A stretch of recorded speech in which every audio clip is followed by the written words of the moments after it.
Some people just know they could save hundreds on car insurance by checking Allstate first. Like, to check the date of the big game first before you accidentally buy tickets on your 20th wedding anniversary and have to spend the next 20 years of your marriage making up for it. Yeah, checking first is smart. So check Allstate first for a quote that could save you hundreds. You're in good hands with Allstate. Savings vary. Terms apply. Allstate Fire and Casualty Insurance Company and Affiliates, Northbrook, Illinois. You go into your shower feeling... But as soon as you reach for the Irish Spring, your day immediately gets better. That crisp, fresh, unmistakable Irish Spring scent zings your brain and awakens your senses. So when you finally emerge from the shower, 37 minutes later, because you pay the water bill so you can stay in there as long as you want, you're ready to take on the day. And smell great doing it. Irish Spring Body Wash and Bar Soap. Fresh, green, Irish. Shop now at Walmart.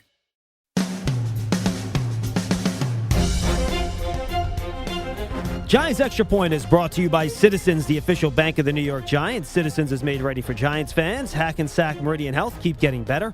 Peerless Boilers, the world's best built boilers. And by Moody's, decode risk, unlock opportunity. Learn more at moodys.com.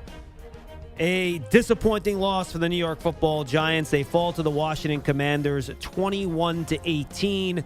The difference, an Austin Seibert field goal as time expired to give the Commanders the victory. And really, JC, this game came down to defense and special teams.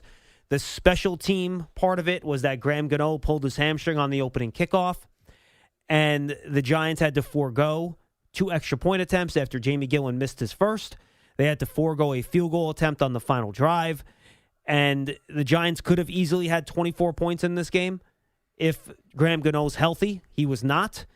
And the Giants' defense in the end could not get a stop when they needed to. And the Commanders march all the way down the field without much resistance. And they end up winning this game 21-18 on that field goal at the end of regulation from just 30 yards away. And this comes down, JC, to the defense not being able to get a stop in this game. 0 punts, 0 takeaways for the Giants defense. Yeah, that the bend but don't break kind of mentality. I want to say mentality, but that's kind of the theme for the defense today. Giving up 425 yards on the ground, 215 rushing yards, and then, basically shutting them out when they got to the red zone, but they kicked and made 7 field goals. And you wouldn't think a team can win by field goals, but the Steelers did that last week. Commanders did it this week. Not the complimentary football. You've seen an improvement with the offense. Daniel Jones looked like he was settled in and was throwing, I think, a lot better than last week. Some on-time passes, some good passes to Nabers. Nabers was having a great game early. And just situational football at the end of the game. Nabers dropping that pass and the Giants not being able to get the stop. Really the entire game on defense, but when it came down to it at the end, they have a chance to get off the field, and they could not do it. And now there's going to be a long – they drive? Did they drive to Washington? Train. Long train ride back to New Jersey for sure. Time of possession, 37 and a half minutes for the Commanders, just 22 minutes, 30 seconds for the Giants.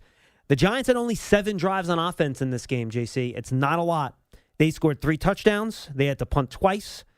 The Nabers drop on that 4th and 4 at the end of the game on a good pass from Jones. And then you had a Devin Singletary fumble at the end of the game, in that third quarter when the Giants were driving into Commanders territory. So, look, 2 punts on 7 drives. I think anyone signs up for that, right? I think that's pretty good. And then you had the Singletary fumble, which was a play that hurt. That took points off the board. Eventually, I don't think they were quite in field goal range yet, but they were certainly getting close when he fumbled that football. And then that Malik Nabers drop. We talked about it. Daniel Jones made a great decision. He held the ball back on the initial play. The Commanders did a good job covering it. He bought some time scrambling to his right, put the ball right into Nabers' chest. Obviously, Nabers was beating himself up on the sideline. They showed all his teammates going up, trying to console him to keep his head in the game if the Giants got the ball back. But those are the 2 plays really on offense that cost them, that Nabers drop and that Singletary fumble that could have gotten some more points on the board. Yeah, absolutely. I definitely seen an improvement offensively for sure for the Giants. They didn't look on rhythm the whole game, but they converted when they need to. They scored some touchdowns. and they got some points on the board. Defensively, they just couldn't get off the field on third down. 50% on third down on defense, which is not good, and then giving up one on fourth down, and then just like I said, just not being able to get off the field. And the Commanders, they didn't play a clean game. They didn't have any turnovers, but they had a lot of costly penalties. They had 10 penalties for 69 yards. Yep. Offensively, they stunted a lot of their drives. Defensively, they gave the Giants good field position on some of the defensive penalties that they had, and the Giants still couldn't figure out how to win it at the end. Losing Gano, though, that was huge. And that took away, like you said earlier, at least 5 to 6 points, given the extra points, given the field goal that the Giants could have attempted, but also the mentality of how you got to approach these drives and what are you going to do at third and fourth down as you get closer to the red zone. So that kind of changed the game. I'm not making excuses for the Giants because the Giants need to find a way how to figure out how to win this game, which was a very winnable game for the entire game. Absolutely. Let's take a timeout. Today's game breakdown was brought to you by our local Ford stores. One engine drives this team. For current offers, visit buyfordnow.com, Ford official truck of the Giants. Quick timeout. We'll hear from Brian Daboll at the podium. We'll get more sound from the Giants players in the locker room after this disappointing 21-18 loss to the Commanders. We'll be right back. You're listening to Giants Extra Point on the WFAN Giants Radio Network. Back here on Giants Extra Point, John Schmeelk, Jonathan Casillas with you. The Giants fall to the Commanders 21-18. And you take a look at this, JC. Malik Nabers, aside from that drop, was the guy the Giants thought when they drafted him. 10 catches on 18 targets. A lot of targets from Malik Nabers in this game. Daniel Jones figured out early, all right, I'm not going to go wrong throwing to this guy. 127 receiving yards and that touchdown and a long of 28. The kid played phenomenal. I mean, we all knew it from training camp. Seeing him at training camp, seeing him make plays against the Lions, against the Jets at practice. The kid's a phenomenal and dynamic talent. But they only completed the ball to 4 different receivers, this game. And I think that might have been, a focal point for the Commanders in the second half.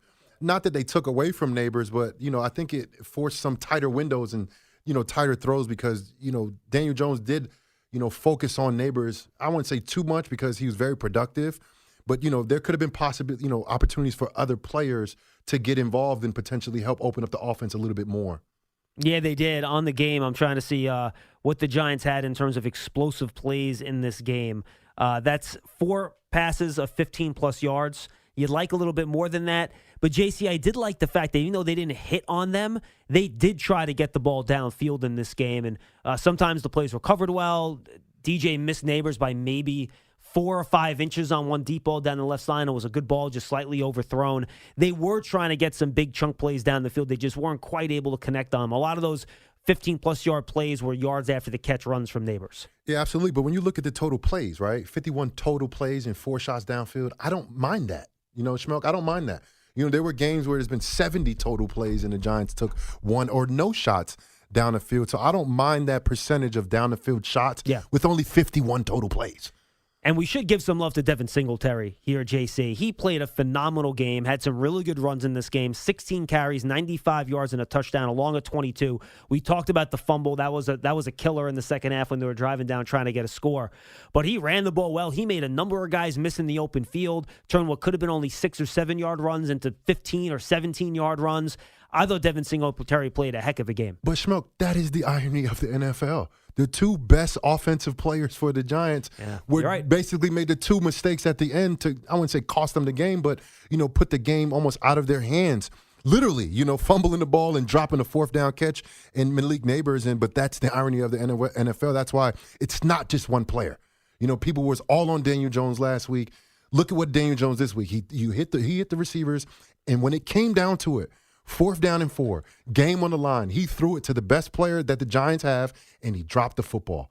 It's the irony of the NFL. The Giants need to figure out how to play complementary football for 4 quarters because special teams, giving up that early kick return, even though it got called back, now you're out. Your consistent scorer in Graham Gano. Graham Gano puts up points. He's the consistent scorer for the Giants, and they lose him. Now the Giants got to figure out what they're going to do in the kicking game because he's going to be out a few weeks at least with a hamstring. Yeah, I know Giant fans are somewhat questioning on social media why you don't have another kicker there when Gano had the groin late in the week, but that was an injury that kept him out of the game. It was a hamstring on that kick return. So separate injuries, it happens. What can you? How about don't let Austin Eckler run 100 yards? By the way, talk about special teams. Yes, it was called back because of the holding penalty. Hate to tell you, that holding penalty had zero to do with Austin Eckler running 100 yards. So if you cover that kick better, Gano never has to sprint, and he never has to pull that hamstring to begin with. It reminds me of the blocked field goal week 1 against Dallas last week, which takes Andrew Thomas out. One play, you don't do well on special teams, you put somebody in a bad position, you get an injury, it can cost you big time. Why'd you bring that up, Schmeelk? It just popped in my head, JC. What can I tell you? Yeah, listen, the complimentary football is something that we consistently talk about on this show. We do it on BBKL. We've always talked about it, and the Giants have to figure out how to do that for 4 quarters. It doesn't count for 3 quarters. You have to do it for 4 quarters. Your star players are having a game. Singletary, Nabers, new guys on the team. They're having games today. They're playing very well, but when it came down in a crucial situation, those guys kind of let the team down, and it sucks. You can see Nabers on the sideline. He's gonna have bad dreams about this, and rightfully so. The kid is a talented kid, but he understands what every catch means. And the bigger the situation, the later in the game, the closer the game is, the bigger those moments are. And he dropped probably the biggest drop he's ever had in his life. Again, 10 catches, 127 yards, and a touchdown. Absolutely Most people bald, will just remember the drop, unfortunately. Right. They shouldn't. He played a heck of a game, and I'm sure that's all he's remembering now as well, thinking he cost his team this game. But it was more than just one play, more than just one drop, but obviously one that he's going to remember. Daniel Jones, 16 of 28, 178 yards, 2 touchdowns, no picks in the game for the Giants. Micah McFadden, 13 tackles. Drew Phillips played a really nice game, 12 tackles around the line of scrimmage. He did have a defensive holding penalty late in the game, which you didn't love. Jason Pinnock had 9 tackles. Giants did have, let's count them. I think they gave him 5 sacks over the course of the game, 2 for Jason Pinnock, 1 each for McFadden, Phillips, and Okereke. Those stats were brought to you by the Archdiocese of New York. Learn more at cardinalsappeal.org. A quick timeout. We'll come back with Brian Daboll's press conference right after this. You're listening to Giants Extra Point on the WFAN Giants Radio Network. Back here on Giants Extra Point, John Schmeelk, Jonathan Casillas with you. The Commanders defeat the Giants 21-18 on 7 field goals from Austin Seibert. Giants score 3 touchdowns. So you might ask, 18 points? How, John? Well, Graham Gano pulled his hamstring on the opening kickoff. That Austin Eckler did return for a touchdown. It got called back for a holding penalty. So Jamie Gillen tried the first extra point. He missed it. Giants went for 2 two-point conversions. 2 incomplete passes. The second one, a drop by Darius Slay. Not a high pass, but one he could have came down with for sure. And the Giants failed to score 20 points despite the fact they scored 3 touchdowns, and they lose to the Commanders 21-18. And Jason, we've been talking about it, and we'll get to Brian Daboll as soon as he hits the podium down in Washington, D.C. The defense just wasn't good enough. The Commanders in this game, JC, 215 rushing yards. And quite frankly, Jaden Daniels had a couple of runs, 44 rushing yards. This was the traditional run game that got the Giants in this game. They ran it up the middle. They ran it down their throats. The Giants did not tackle particularly well. And the Commanders just had their way on the ground. And that's where this offensive attack started. There are other parts we can get into. But the bottom line, first and foremost, was that run defense. Yeah, and I spoke about this plenty of times on this show. The first time when you walk into a room, a defensive meeting room for the week that you're about to play, no matter who the quarterback is, no matter what the offense is always stop the run. That's always the first thing that they have up there.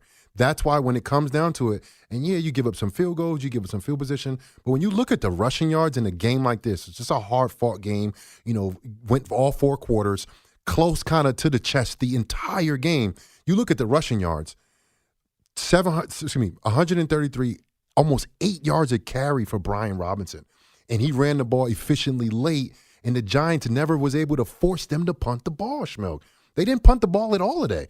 And if they would have converted, a couple of those into touchdowns, it would have been a lopsided score because the Giants' defense didn't slow them down. Yeah. Two parts of Bowen's defense that were supposed to be good heading in here were the red zone defense, that held true. That held up. Mm-hmm. The rush defense, that did not. Mm-hmm. Yep. And look, the Giants cannot – look, you play the Browns, you play the Cowboys. These are teams that want to run the football. That's for sure. Commanders are kind of like that with, Cliff Kingsbury taking over. I think the mindset is a little different, especially with the talent that they have at the quarterback position. But the Giants have to figure out a way to stop the run. They cannot be porous because that bend but don't break, that didn't work today. The Giants' offensive is not explosive enough. It's not good enough to put enough points on the board to have that bend but don't break defense. Can't happen. JC got to be better on third downs as well. As bad as the rush defense, they got the Commanders into a bunch of third and longs. Here's Brian Daboll now. He's at the podium. Let's listen in. Our quarterback played well.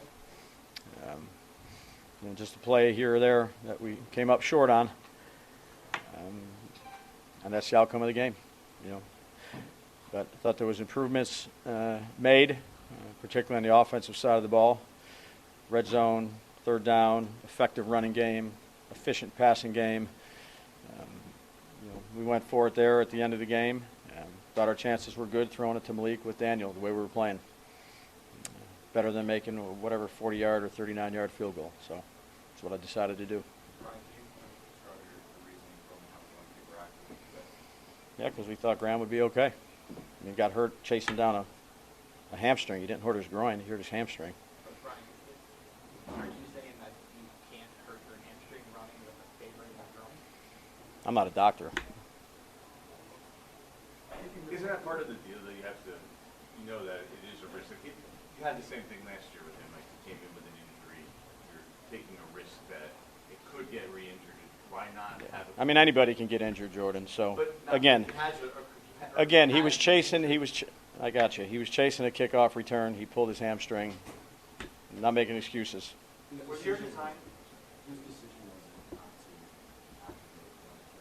Yeah, we thought he was good. We thought he was good. Yeah, all the decisions that are made are mine. Ryan, what was Ryan?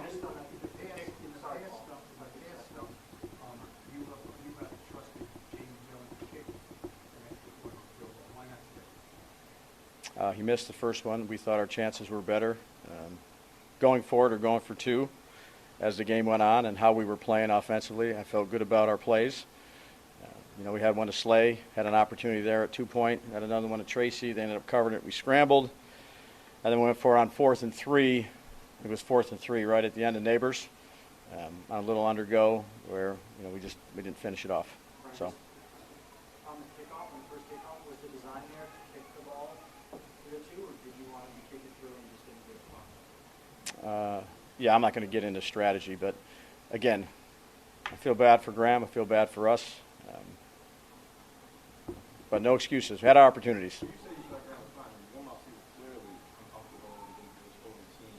Why even maybe not let Jamie have kickoffs? You don't put yourself in that position. Yeah, again, we talked about a lot of things, Dan. We thought he'd be good to go. We talked to him, talked to the trainers, and again, I can't tell you he's going to get hurt chasing down a 100-yard kickoff return that was called back. But again.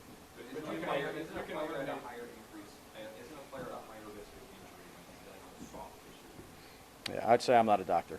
What I was trying to ask was, are you and Joe going to be involved in that decision not to activate it or not? Or is it just you? Yeah, no, it's collective. You mentioned that you were not, that you thought you had a better chance going for it on the fourth down than the 40-yard field goal. But when you were up 3 early in the fourth quarter, you could have made a two-score game with that short PAT.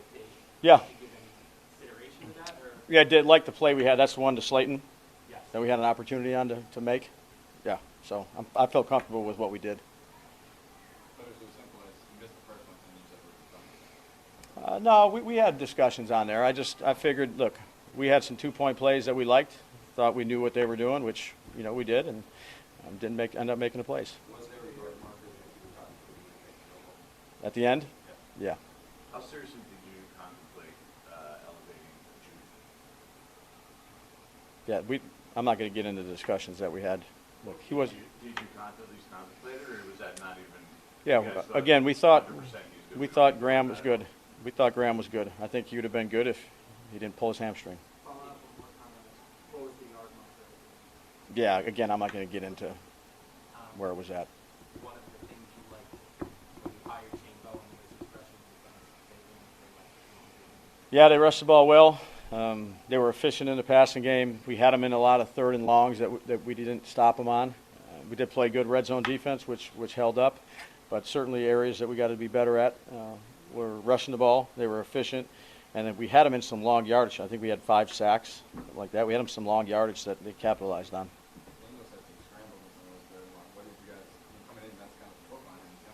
Yeah, a couple of them we had spies on them. Yep. What do you say to Nabers? That's such a big man.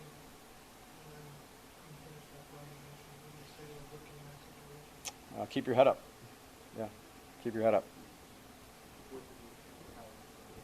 Who's that? Play well. Yeah, thought he played well. Thought Daniel played well. Thought the line played well. Thought Motor ran hard. Thought we were efficient. Wandell made a nice play there in the end zone when we needed him to. Slayton had his opportunities, but Nabers, it was a bunch of one-on-one coverage, and they start running split safety. So when we were playing split safety, we ran the ball some, post high, we threw it to him. What do you have? 18 targets. So what do you have? 10 catches. Yeah, and it's last one he's competitive as can be. So I appreciate how competitive and how much he cares. What do you think about 18 targets for one player? Yeah. Yep. Yeah, I mean, I've done this for a long time, Pat. My focus is on our football team.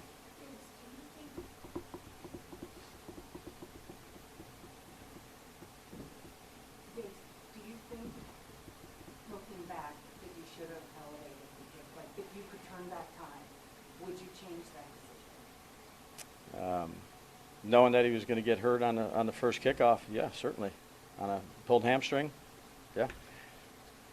And just to be I mean, if look, any player gets hurt at a certain position, the quarterback gets hurt. Whatever it may be. So certainly, yeah. I mean, he got hurt, so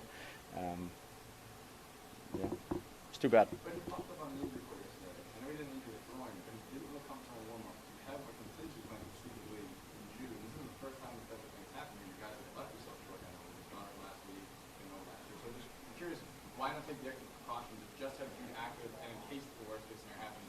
Knowing he was fully healthy is different, but he came in less than 90%. Yeah. Again, we felt okay with the decision that we make. Obviously, didn't pan out because he pulled his hamstring. Two more. No more? How can your offense build on what feel you did better today? Yeah, well, I think it's complementary football, so it's the entire units. It's working together. Obviously, we got to do a better job on third down. I think we were, 4 of 8, 50% on third down, which was another good improvement, but they were 7 of 14, 50% on third down. They were 0 for 6 in the red zone. We were 3 for 3. Turnover, again, I talked about it last night. That turnover was critical coming out of half. We had a drive going, and we didn't create any, so that was a loss in the turnover ratio, which I said during a press conference on Thursday was 10-1 last week. So good. We got to work on some things. Some things we improved on, and we'll continue to do that. You said you thought your quarterback played well. Yeah. Last week there was obviously a lot of talk about him and his confidence and the way he performed. What do you think he did better? Why do you say you think he played well? I thought he went where he was supposed to go with the football. He, saw the field well, threw it to the guy that he was supposed to throw it to, gave him chances. We had chances on other plays too that, maybe we didn't connect on. But I was proud of him. I was proud of the way he competed. I was proud of the way he prepared during the week. I was proud of his mental toughness. I thought he did a nice job. Okay. That's Brian Daboll at the podium. The coach's press conference is brought to you by Hackensack Meridian Health. Keep getting you better. We'll get Daniel Jones at the podium as well. We'll talk about that and more when we return right after this on the WFAN Giants Radio Network. You're listening to Giants Extra Point on the WFAN Giants Radio Network.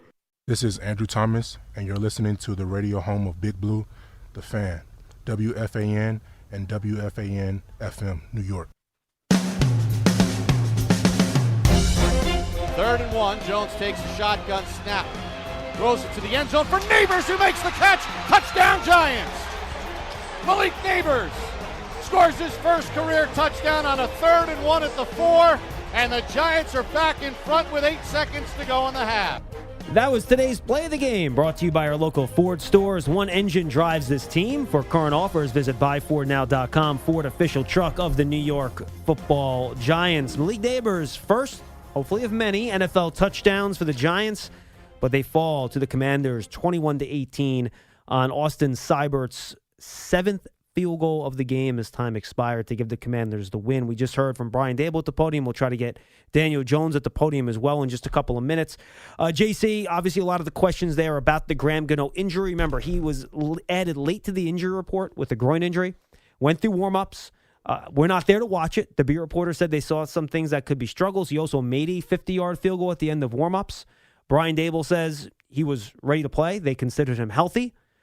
The injury on that opening kickoff, and I think this is where the disconnect probably is with the questions, the Giants consider that a separate injury, unrelated to the groin, where that could have happened if he didn't have the groin injury at all.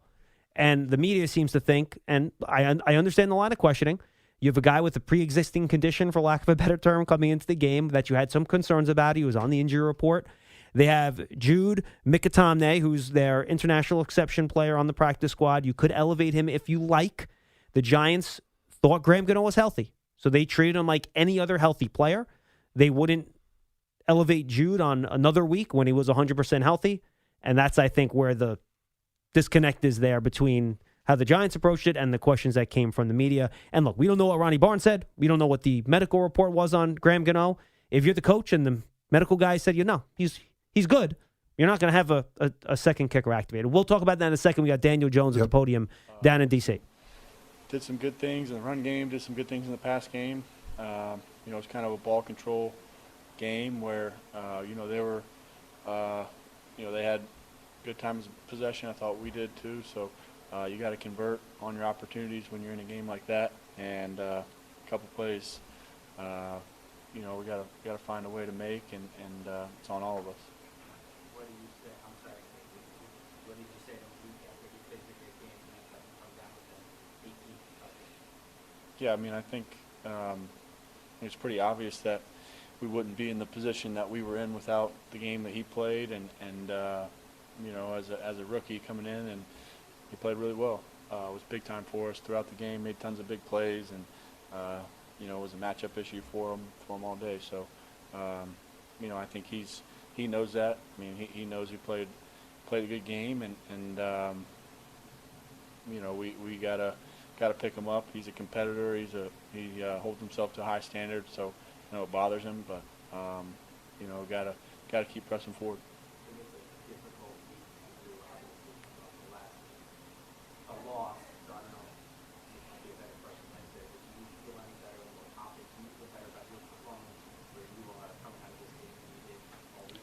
Yeah, I think despite what the expectation was after last week, I felt confident. I felt confident in our group, confident in myself, and thought we prepared well this week at practice, and we'll continue to build confidence through our process and through our hard work. And obviously, we're all very disappointed with the outcome today, and got to work to finish it up. But in terms of my confidence and the team's confidence, I don't think that's going anywhere. You think part of some heartbreaking losses, what did you do to a locker room? And you guys are left short at kicker. Does that create frustrations in the management of the game, the coaching of the game, or you guys are left without a kicker? You just want to get out of the position. Yeah, I don't think we're going to make any excuses. It's football, stuff like that happens, and people go down. I thought, considering the situation, we managed it how we had to, and we got to look at what we could have done better, look at those 2-point plays, a couple of situations here and there, and where we can convert. Obviously it's not ideal to lose your kicker on the first play, and changes how the game's played, but we're not going to make any excuses, and got to find a way to make a couple more plays.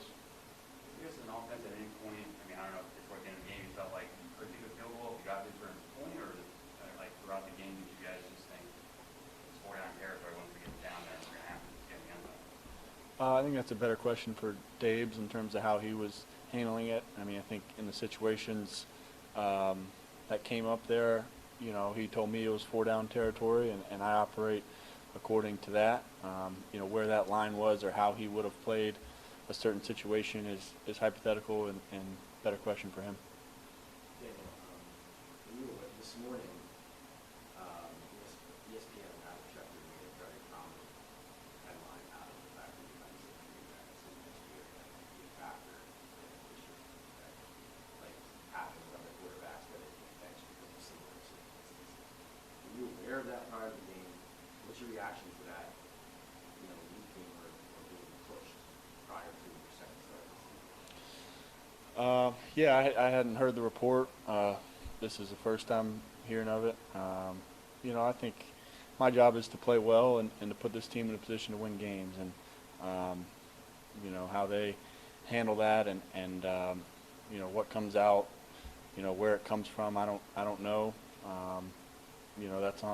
That's up to them on how that's communicated. But my job is to play good football, put the team in a position to win games, and focus on my job. So, I'm not in control of any of that. How unique is it when you're throwing the ball to one player so often? How is it compared to other leaders, other situations? I think, you get into certain games and, I think Malik played really well. He was a matchup issue for him. You understand kind of how it plays out and routes and singled up. Felt like we had an advantage when we were going to him, so we kept doing that and trying to play the game, with that matchup in mind, and he did a good job winning for us. You've been in this spot for not only days, but on the previous races where you're 0-2. You guys haven't really been able to salvage much of competitive season. How do you guys do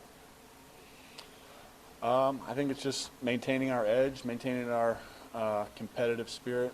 I'm confident in the guys we have, and I know we'll do that. So, we've lost 2 games. Both are different situations, but we got the guys to buckle down, prepare. It's about our process and coming in, playing with edge, playing with passion, and finding ways to win games. So that's all we can control our preparation and how we play on Sundays, and that's what we're going to do. Thanks.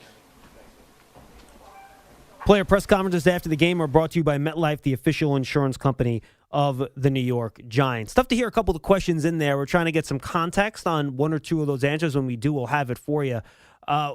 Let's start with DJ first, and then we'll jump back to the kicking thing from the Daboll press conference.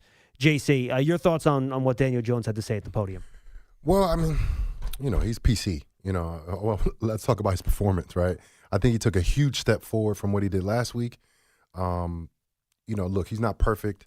I don't expect him to be perfect, but I definitely wanted to see from him being comfortable in the pocket.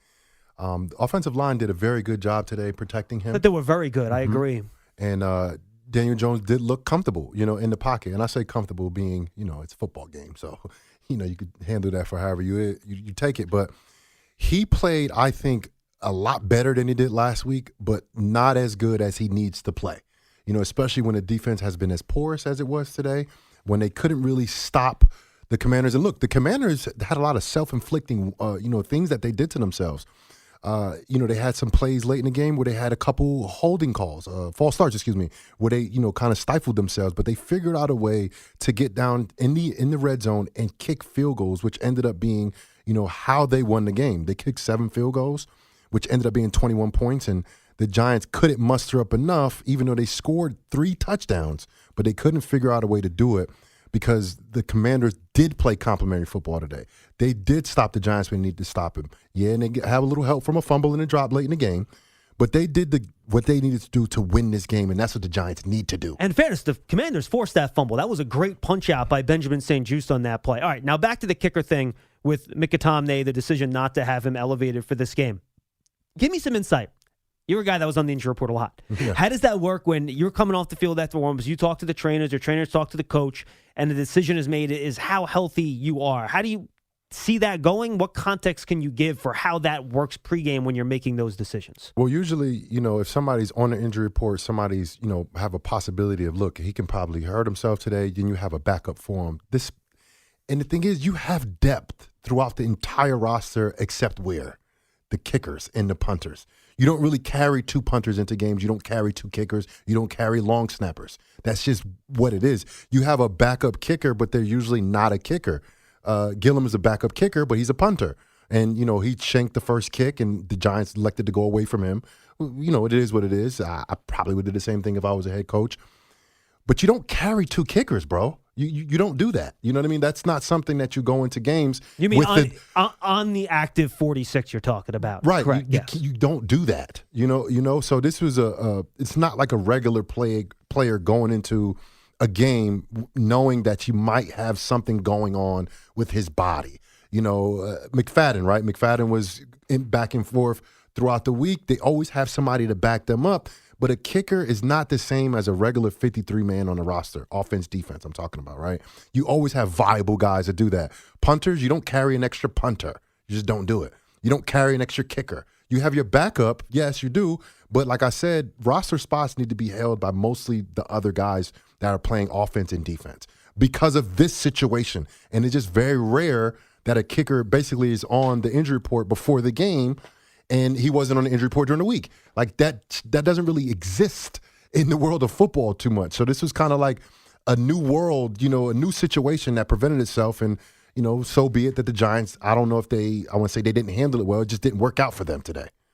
Yeah, the guy pulled the hamstring on the opening kickoff because you let Austin Eckler go 100 yards.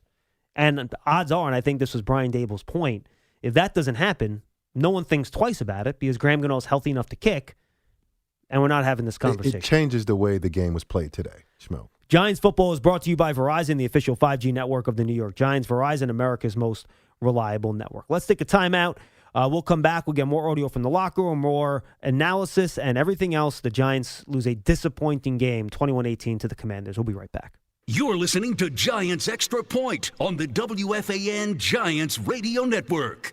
This is Wanda Robinson, and you're listening to the radio home of Big Blue, The Fan, WFAN, and WFAN FM, New York.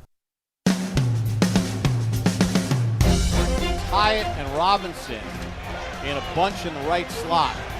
Jones over center, handoff for Singletary. Jukes through a hole. Singletary spins across midfield, inside the 40, and tackled at about the Washington 38-yard line. 18-yard run, 4th and 3 from the 31 of the Commanders. Giants down by 3. Tracy to the right of Jones. Jones takes the shotgun snap, delivers it right, completes it, and fighting for the first down is Nabers, and he reaches and he gets it. Jones in a shotgun, takes the snap, back to throw, throws it right for Robinson, makes the catch, and he's in for the touchdown. Daniel Jones' second touchdown pass of the ball game. Wan'Dale Robinson, his first touchdown of the season, and the Giants are back on top with 11:32 to go in the game. That gave them 18 points. All three of those plays combined to be our scoring drive of the game. Brought to you by Citizens. For every scoring drive this season, Citizens will donate $750 to the Giants Foundation to support their work tackling important community issues, improving overall health, and empowering our youth. That drive for the Giants, we'll go through the particulars of it in just a second. Obviously, the Giants in this game had 3 scoring drives that went for touchdowns. That particular one was a 70-yard drive on 13 plays. That, again, gave them 18 points and that lead, but 2 more Commanders field goals gave them the 21-18 win. Let's pause 10 seconds and give our stations a chance to identify themselves on the WFAN Giants Radio Network. WFAN, WFAN FM, WFAN FM HD1 New York, and Odyssey Sports Station. Back here on the WFN Giants Radio Network, the Giants again fall to the Washington Commanders 21-18. The big story, Graham Gano's pulled hamstring on the opening kickoff leads to the fact that he cannot kick extra points. Jamie Gillen misses the first one. The Giants fail on 2 two-point conversions after that. They have to go for it on a 4th down late instead of kicking a field goal. A Malik Nabers drop ends up forcing the Giants to come up with no points on the drive, gave the Commanders the ball back. They drive right down, kick the game-winning field goal. Let's listen to Graham Gano. He addressed the media after the game. Spoken up more and said, you were fighting through something for the benefit of the team. You felt like you needed to put up for the team. Is that a similar situation? No, I spoke up enough last year. It was a mutual, decision last year to keep fighting through it. As long as I was able to kick, I was going to try. And today I wasn't dealing with that kicking, so it's just tough luck. It wasn't something that was bothering me at all until I guess I was running too fast for my body. But, that at times, I'm not sure if anybody says it, that when you have one injury, it kind of leads to the overcompensation part of it. So do you think at any point that you think, maybe I need to kind of step, No, I don't think so. Sort of play it cautiously in a way. No, I mean, I was hitting the ball really well in warm-ups. I mean, of course it was bothering me, but I was fine. I was hitting the ball great, making a lot of kicks, and I think I hit everything under 50 yards, so it wasn't a bother. You know, I was going into the game confident. The hamstring that's just bad luck. I mean, I didn't have any issues with it before. I've never had, a hamstring injury, so I don't think there's no correlation between the two of them as far as I'm concerned. It's my mindset now is just getting it ready and doing whatever I can, to help the team win. Did you think they would let maybe kick the ball more after you did miss an out? I have no idea. I'm just a player. I just try to play the game, and I'm sure whatever decisions our staff makes are the right ones. I've got full confidence in them, and our job is just to be ready whenever we're called. So, I'm sure if we could do it again, we'd do the exact same thing. How bad was the hamstring? I mean, I saw you look upset after. It doesn't feel good, that's for sure. But yeah, I'll be fine. Obviously, you see Jamie kick though. He does practice it. Oh yeah, he's a great kicker. He's done a great job with it. I mean, you saw him last year. I think it was against the Saints. He did a really good job. Yeah. Sorry if you asked this, but in warm-ups, what was going on with you in warm-ups? I was drilling field goals. It wasn't your normal routine. It seemed like you were in the I ran inside to get my groin wrapped up, but I mean, it's just, just dealing with little things. And then the kickoff is completely different. It's just hamstring. Sorry if you missed this part. So on the kickoff, did you guys aim to put it at the 2? Usually when you see it at the 2, that's probably the goal. I presume. I can't get into details with it. I got it. Yeah. Specifics. What's that? I know you're a competitor. Did any part, and you didn't hurt your groin, but did any part of you say like, don't chase this? No, I mean I was step for step with Eckler. Yeah. I don't know if y'all missed that, but I think it was going to be tough to catch him. But I mean that's just the competitiveness. It's regular season, so we're gonna try and get him down. I wish I'd seen there was a flag, but. I mean, you don't see that stuff. It's tough luck. You can't blame it on anything, whether it's my groin I'm dealing with or what. I was kicking the ball well, and it's just tough luck. There you have it, folks. If you had any questions about whether or not Graham Gano should have been active or he was potentially not ready to kick in this game, I think he said it right there, JC. He said he felt great in warm-ups, went back in, had the groin wrap, said he hit all his kicks from under 40 yards. He felt good. The hamstring completely unrelated. And I get where the questions are coming from. But Graham Gano sounded like a guy that was very confident that he was good to go kicking the football heading into this game. Well, we all know, I'm not a doctor here, but we all know when you have an injury in your body, it's definitely related to other parts of your body. So I know it's not like connected, but it is. So I'm not a doctor, but come on, guys. What are we talking about here, Schmeelk? I mean, I'm just going by what the look, it's two separate injuries. It is, but it's not. You know what I mean? Like for example, I go in with a hamstring and I hurt my knee. Yes, it's two separate injuries, but one thing probably caused the other. Are they on the same leg? It doesn't matter. It's the body. That's how the body works. It compensates for other things. So if you have a deficiency somewhere else is pulling, and that probably the hamstring. You know what I mean? What I'm saying is like, trust me, I've been on an injury report, like you said, plenty of times where I go in with one thing and I come out with something else because of the injury I went in with. So I'm healthy, and I put air quotes up, but then I come out with something else. That's the NFL, though, Schmeelk. Right, I totally get what you're saying, but at some point you have to make the decision of whether or not you can have a second kicker active.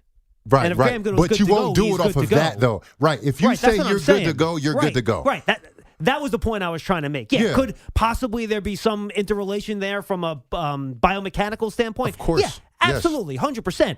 But you cannot make another player active on your 53 based off that possibility, is my point. No, and we talked about the kicker, right? The kicker position is a little bit different than a regular position, right? You have a quarterback who has a throwing arm that's not good. You make sure you have at least two backups. That's what you do. You know what I mean? So it's things that specific positions require, right? Kickers don't really require backup if you have a healthy kicker, and he was healthy, but like everybody has something coming into a game. At week 18, right, when the Giants have played 16 games, and they're going into their last game, every single person on the team has something going on with their body. So it may not be related to another injury, but if you have something that gets tweaked, it's probably from something that you've been dealing with, that had nothing to do with this injury, but it does because that's how the human body works. Very possible. We're on the same page. Those things can always be interrelated. But the question, the point of the questions had been, well, you should have had Jude Mikatomne active because of that. Right, but no. Correct. Yeah. All right. So I'm with you with that. No, we're absolutely on the same I'm page. disagreeing with Gano saying that it's separate because it's not. You know what I mean? No, like, I hear you. I hear you. You have a sore hamstring going into a game, like you know that something else might happen that's on the opposite leg or the same leg because your hamstring is not fully functioning correctly. Same thing for groin, same thing for back. All of that stuff is all interrelated. Totally get it. All right, let's go to the defensive side of the ball because despite the fact this defense did not force a punt, and they gave up 200 yards rushing, the head coach did not get a question about the defense. That's interesting, right? And we haven't really said much about it in the past 2 segments because no one's been asked about it. So we did get Kayvon Thibodeau in the locker room after the game. I would hope he got asked about the defense. Why don't we listen into what he said after the game? The run defense.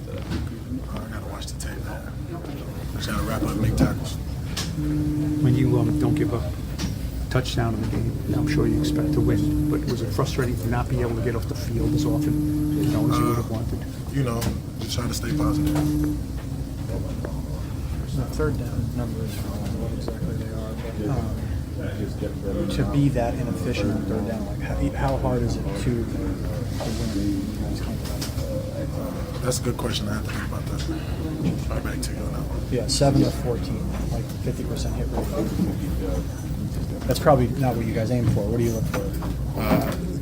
I don't know. That's a good question right now. I can't really think about the answer. I got to come back to you on that one. Kevon, you guys kind of took a lot of punches last year and were able to come out of it late and win some games. What's your level of concern at 0-2 and to lose the way you did today? How frustrating it must be. That's the NFL, man. You just got to keep pushing forward. How just sick are you of losing at this point? 6 and 13 since the start of last year. How tired are you of this feeling? Man, I'm not sick at all, to be honest. I'm pretty healthy. No, I guess you know what I mean. Yeah. Sick. But just try to keep a healthy mind, and just keep pushing forward. Impact the game how you can. Do you see ways where this defense is close, and that's why you maintain they can get better? Is that fair? Yeah, I think. If there's a will, there's a way. So 17 games, all you can do is focus on, what you can control and continue to get better. Kayvon, seeing Daniels in person now, how much faster and quicker is he maybe than what you saw in film? We know what to expect coming out. He's a great player, and he executed when they needed him. Not a ton there from Kayvon Thibodeau, tons of answers as to why the defense struggled, JC. You can hear the frustration. That's the deflection is frustration.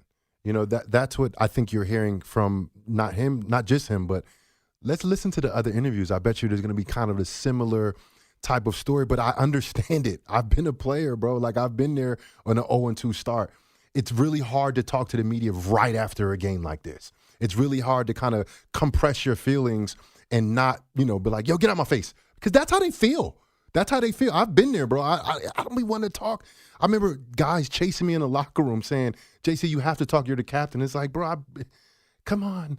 And I had to do what I needed to do. You did, and you did a good job with it, though. I remember talking to the locker room after these games. Yeah, I think I did a little better than what he just did. You know what I mean? But this is the frustration with an 0-2 start, what the Giants did last year, the frustration of the challenging questions from the New York media. That's the thing about the Giants. The Giants have a great slew of beat reporters that ask those tough questions every single week. And I think the guys are just taking kind of what Daboll's approach is, kind of being PC, not giving too much, and then always deflecting on saying, let me look at the film, which is always good because you don't really exactly know what happened on every play, and that's true, until you watch the film. So I don't mind it. It's a little comical. I was laughing during some of the answers, because I see the frustration. That's what I'm hearing in his voice. It's deflection, but it's really frustration. All right, we have Paul Dottino joining us on the phone. He just exited the locker room down there in D.C. after the 21-18 loss. Paul, I'll leave it open for you. What struck you about your experience in the locker room after the game? First things first, you know how prideful Malik Nabers is.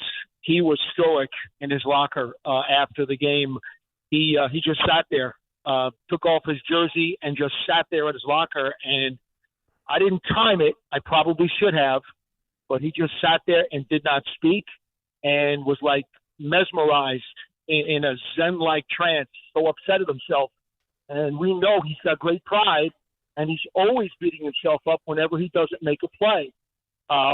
Finally, after quite a while, he then got undressed, went to the shower, came back out, got dressed, and then was very polite and respectful and talked to the media for, I don't know, a good 8 minutes or so, answered every question, and, of course, explained how he can't live down the one drop on fourth down at the end. It's saying he has to make that catch. He knows he's got to make that catch, and it's going to haunt him, and he's not going to be able to get over it, even though he did catch a touchdown and 10 passes for well over 100 yards. Well, what else would you expect him to say, John? Because after all, you and I have been dealing with this guy now for the better part of the summer. Yeah, and we will have we have about 5 minutes of Malik Nabers sound. We're going to get that for everybody on our network after this segment with Paul. What did you get from some of the defensive guys, Paul, in terms of an explanation for how they frankly played so poorly today? Well, very pleased with the red zone. I mean, let's face it, the Washington Commanders got inside the 15 or better 6 times and had 6 field goals. But obviously not good enough on third down. I'm sure you have the numbers there. Just unacceptable on third down. A number of tough plays, unacceptable.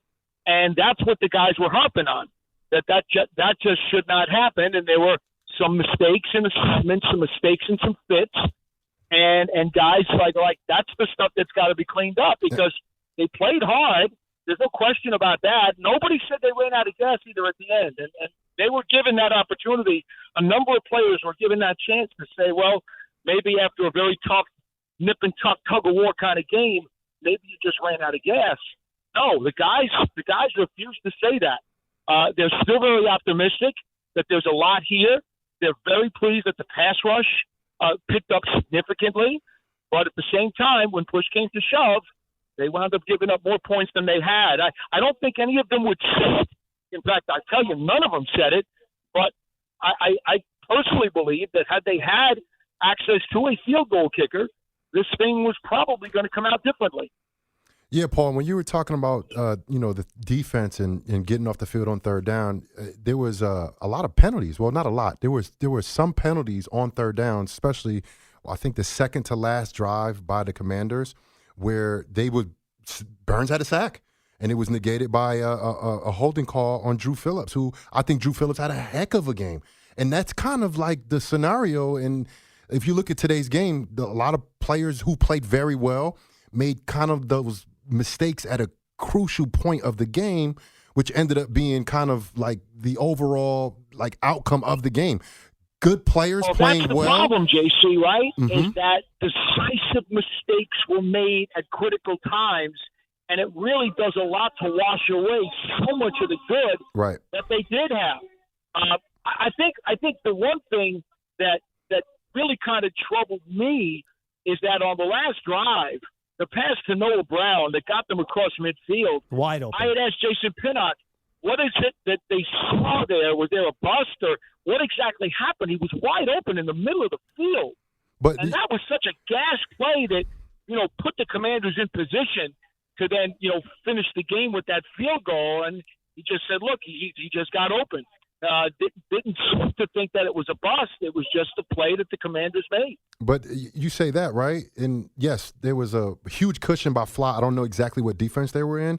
But then after that play, Paul, there was an 11-yard run by Robinson, and there was a 14-yard run by Daniels. It's like the Giants had a lot of opportunities throughout the game to create stops on third down, to create stops on whatever down it was.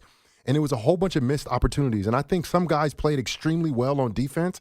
But other guys, look, and I'm going to call his name out because I love Bobby Okereke. I love the way he plays. But he has to show up a little bit more because he's that good of a player. And I need to see a little bit more out of him. Bobby is phenomenal. He's been a little quiet these first 2 weeks, and the Giants need their defense to lead their team. That's the Giants' MO. We talked about the 100, right? The 100 players last week, right? Who did they introduce last? They introduced the linebackers. Because the linebackers, the defensive units of the Giants historically has led their teams to championships. And they have to show up. Bobby Okereke has to show up. Kayvon Thibodeau has to show up. Brian Burns was impactful. sack of his late in the game got negated by a penalty. Like, these guys need to show up on a consistent basis because you know what? The Giants' offense probably will struggle throughout the first half of the season. But the defense, Shane Bowen, the guys on the defensive side of the ball, they have to play bigger than they have been playing. That's what they have to do, Paul. And I think they're capable of doing it because I've seen it from every single one of them. I've seen Kayvon Thibodeau have great games against the Commanders. I've seen him frustrate them, close. They call him the closer because what he did against the Commanders. Brian Burns, we've seen him dominate games over there in Carolina. We haven't seen him from, yes, there's only 2 games in. Dexter Lawrence, we've seen him dominate the first quarter of the Vikings game. Like, I'm just expecting more from the defense because I know they can do more, Paul. That's why I'm fair. feeling it right And now to your because of point, that. I did talk to Okereke and Thibodeau and Burns, and all 3 of those guys did point fingers at themselves, saying, I could have made more plays. I could have made some better fits. I left some plays out there. All 3 of those guys said that, in addition to saying that overall the defense has to do better, and they understand that. So I think that they would absolutely welcome your comments. Final question, Paul. But before you get on the train, we already heard from Brian Daboll and Graham Gano on the postgame show talking about the decision to have him active and then the hamstring injury, whether or not they could have had Jude Mikatomne active for this game. Anything else you glean from that situation roving the locker room postgame? No, the only thing I know is that when Gano passed by me in the locker room, he seemed to think that it wasn't going to be long-term, but obviously he was distraught and disappointed. And, as far as Jamie Gillen's concerned, he was a kicker/punter in college, but, that's a big difference than the NFL. Only 1 for 2 on field goals in his NFL career, and obviously the Giants felt like they were not going to call on him in the second half of this game when the game was extremely tight.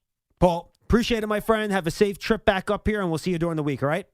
Yeah, the bus is about to leave, John. Be well. Go, Paulie. Giants football brought to you by our local Ford stores. One engine drives this team. For current offers, visit buyfordnow.com. Ford, official truck of the Giants. Quick timeout. We'll come back. We'll hear from Malik Nabers in the locker room after the Giants' 21-18 defeat to the Washington Commanders.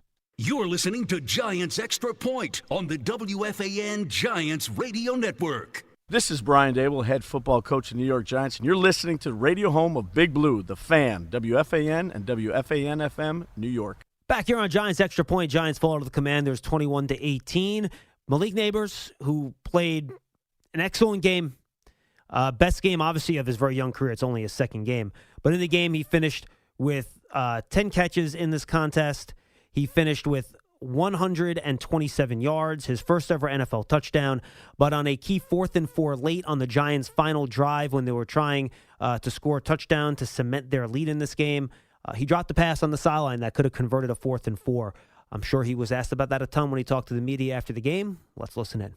Malik, if you can describe the kind of up and down that you felt today, making as many plays as you did, but I know how hard you are on yourself and you don't make just one play.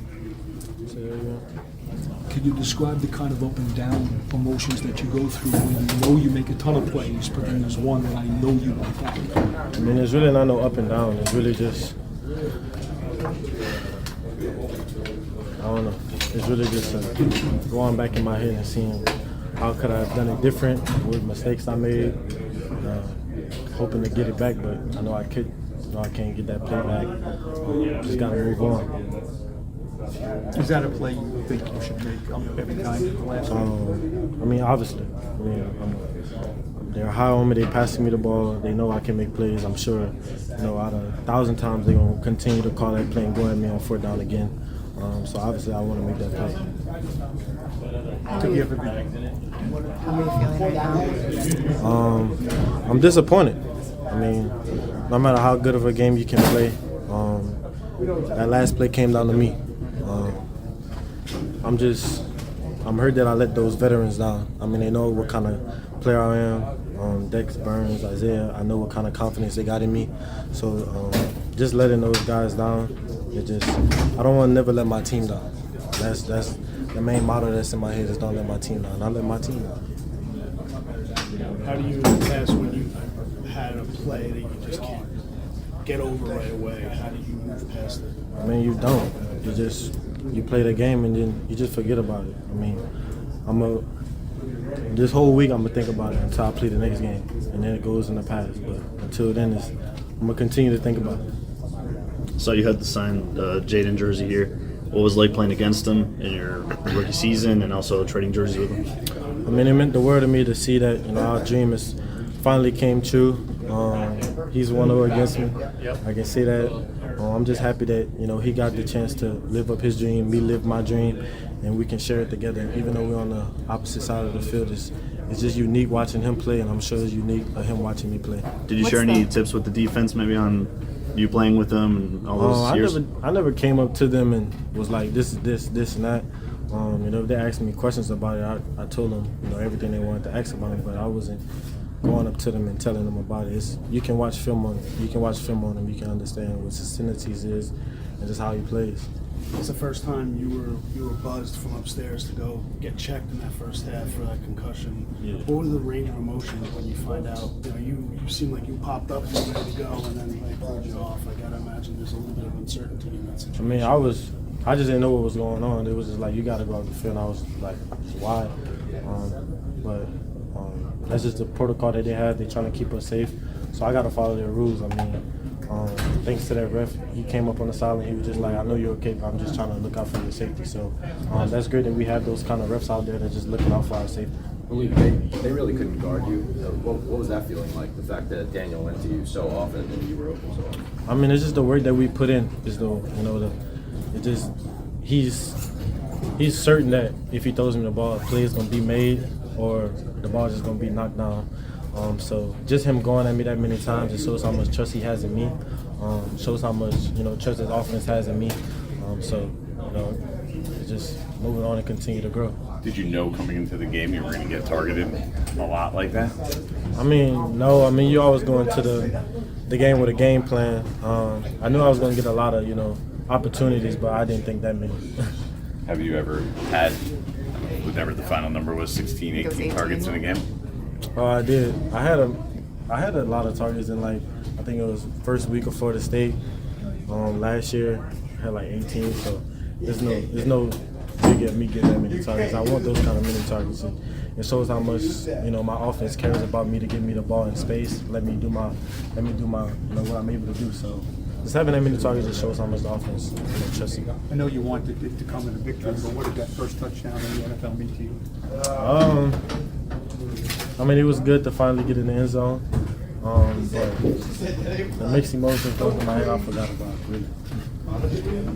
Did you feel kind of a better connection with Daniel this week? Yeah, we were just finding open spots. He was trusting me on one-on-one matchups. Dave came on the sideline, was like, what plays you want to run? I told him a couple plays, and then he continued to call them. So great that I got those guys on my side. They come up to me, they ask me what plays I want. As a rookie, it shows how much confidence they have in me. JC, your thoughts? We've heard from Malik Nabers a bunch in the preseason and regular season, and once again, just a very mature kid, obviously beating himself up over that drop pass. Never change. This kid is phenomenal, and everybody's frustrated, not just the defense, and he's frustrated too. You saw it visibly on the sideline at the end, and Paul Dottino talked about how distraught he looked just sitting at his locker. But did you hear his answers? He sounded like he's been in the league for 7, 8 years. He did. He sounds very mature in his answers, and look, he's a guy that I think can galvanize a team. And there will be another fourth down, maybe not in 4, it might be fourth down in 12, it might be fourth down in 2. And they're going to go to him again because he's that good of a player, and they're going to count on him.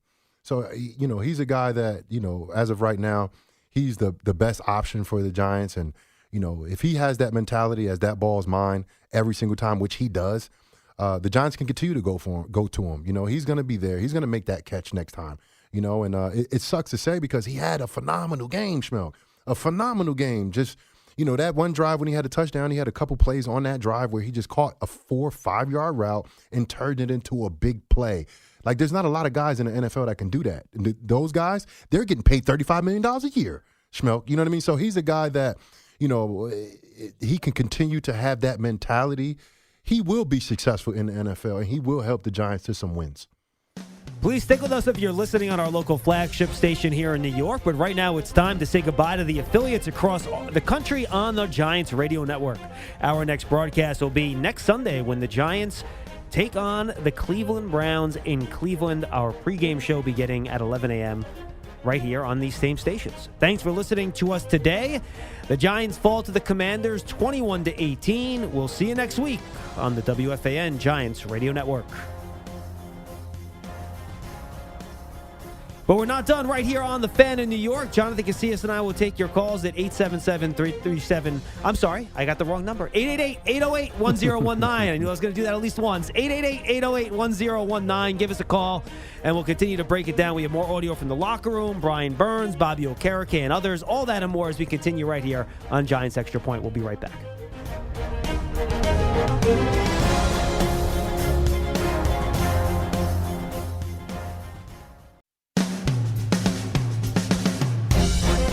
Fourth and 4 at the 22 with 2:20 to go here in the game, tied at 18.